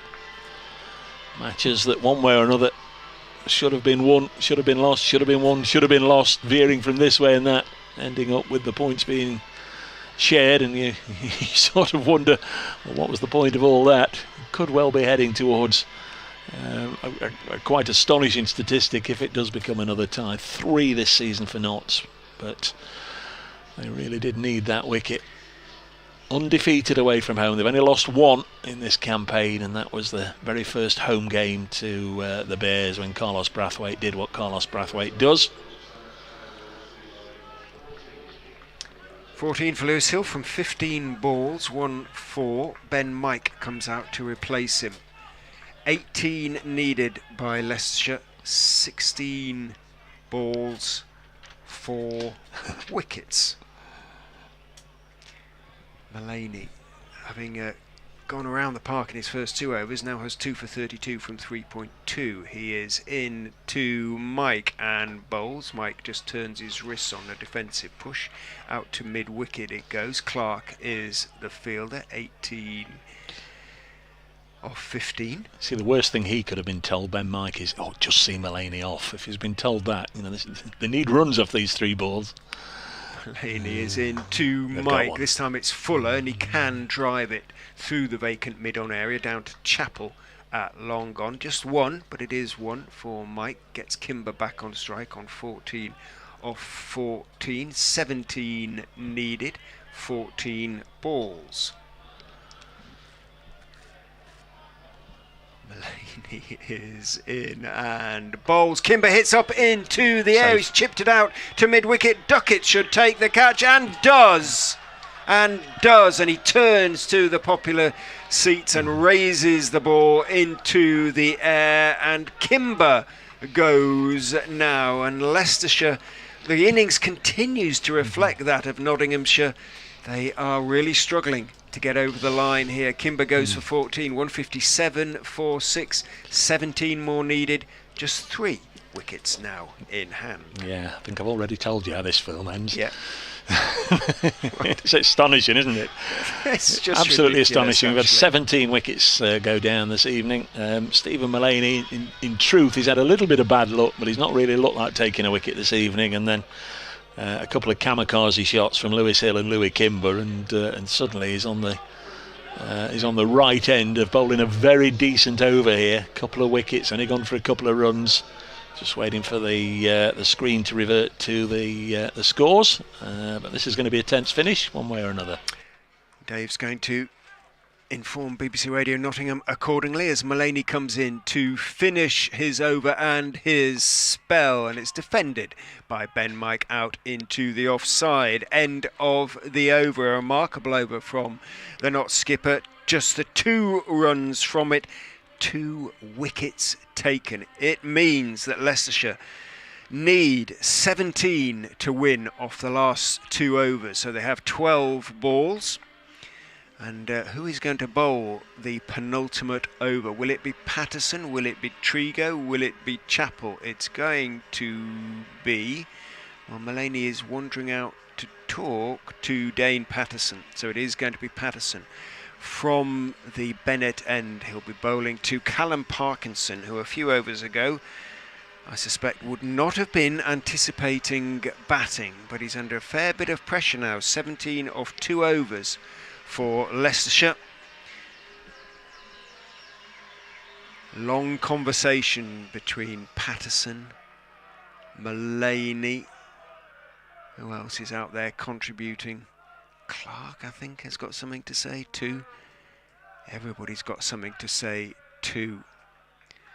It would seem. Lots of pointing now going on. Getting the field right. Samit Patel is being sent down to long leg from the edge of the circle. So long leg, long on. Third man, point, all on the boundary. 4 men out is all that's allowed. 5 men, sorry, because there's a deep backward square 2s. In goes Patterson, and it's played out into the offside by Parkinson. Could be 4 in pursuit. Oh, he's just going to pick it up a yard, perhaps a foot inside the boundary. Good work out there. And I think it could be Harrison out there. He sprinted out to the extra cover boundary, but Parkinson and Mike completed 3 runs. 14 needed off 11. For the Foxes. Mike takes guard, famously hit a 6 off the last ball last season to beat Yorkshire, needing 3 off the last ball on that occasion. Then Mike hit a lovely straight 6 off the bowling of Adam Lythe. Third man comes in to the edge of the circle, mid-wicket goes out, also long off. Patterson is in, short, pulled by Mike's going to be 4. It was a bouncer from Patterson and Mike hit it beautifully, exactly square between the 2 fielders, 4-4. That's made a big difference. 10 off 10 now. No, not off 10, off. Yes, 10. Just the 2 balls of the over, but the first went for 3, the second for 4. 10 off 10 for Leicestershire with 7 wickets down, 3 wickets remaining. And as you kind of forecast, Dave, Patterson with the pace on, such as it is, he's not particularly quick, but such as it is proving much more to the batsman's liking. Yeah, he's not quick enough to blast through the defences. Not to drop short like that. Patterson is in, bowls 2. Mike down the leg side. That should be signalled wide and is. A cheer echoes around the Uptonsteel County ground, as big a cheer as we've heard all night. So 9 off 10 still for the Foxes. Ben Mike has 5. Parkinson has 3. A very wobbly toot on the vuvuzela from Stench. Oh, that's better from Stench. You got that badly wrong. It sounded like a nervous toot on the vuvuzela. Patterson in 2. Mike, that's better. Played down into the ground though, and a quick single is scampered. Went straight away. Mike, in response to Parkinson's call, picks up 1, moves on to 6. 166 for 7. 8 to win from 8. 9, I think. Balls? Yeah, there's a wide, 4, wasn't yeah, there? with the wide as well from 9. 6 off. That's need a wicket. 6 off. 8 off 9. Yeah, get it right, Richard. Followed by another wicket. It's quite small, the It numbers is, on that scoreboard. It's a lot of very useful information, but they're very small. The numbers become. 8 off 9. Patterson into Parkinson. Bowls full and jammed back down the pitch. That's all Parkinson can do to Patterson, looking for the Yorker there. 8 off 8. Poor old Zach Chappell. Got a feel for him, haven't you? Is he going to bowl the last over? Will he? Well, everybody else has bowled out, so... Any alternatives? No. Well, no, there aren't. I mean, they've gone in with 6 bowlers. Patel, Carter, Harrison and Mullaney, with pace off, have all bowled out. Patterson's had 2, Chappell's had 1, and he'll have his second one the last over. Patterson is in, bowls very wide, and that will be signalled wide.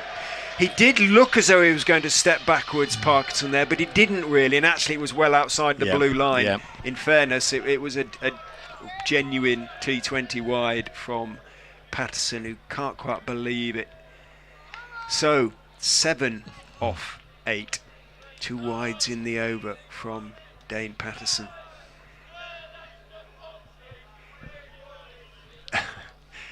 Parkinson Waits as in goes Patterson, bowls to him, a little bit short, carved out into the offside, only as far as Harrison coming in off the point boundary.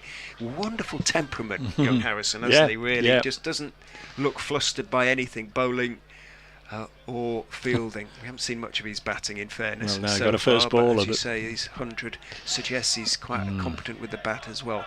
6 needed by Leicestershire off 7 balls. Patterson's last ball, assuming it isn't another wide into Ben Mike. Bowls. Mike waits for a slower ball. Well bowled, Dane Patterson tries to chop it away on the offside, goes underneath his bat. Dot ball to finish an eventful over. So 6 needed by Leicestershire off the last over with 3 wickets in hand. Where's your money? Should be on Leicestershire, but it should. I mean, it's one blow, isn't it? One blow. That's all it requires. Zach Chappell as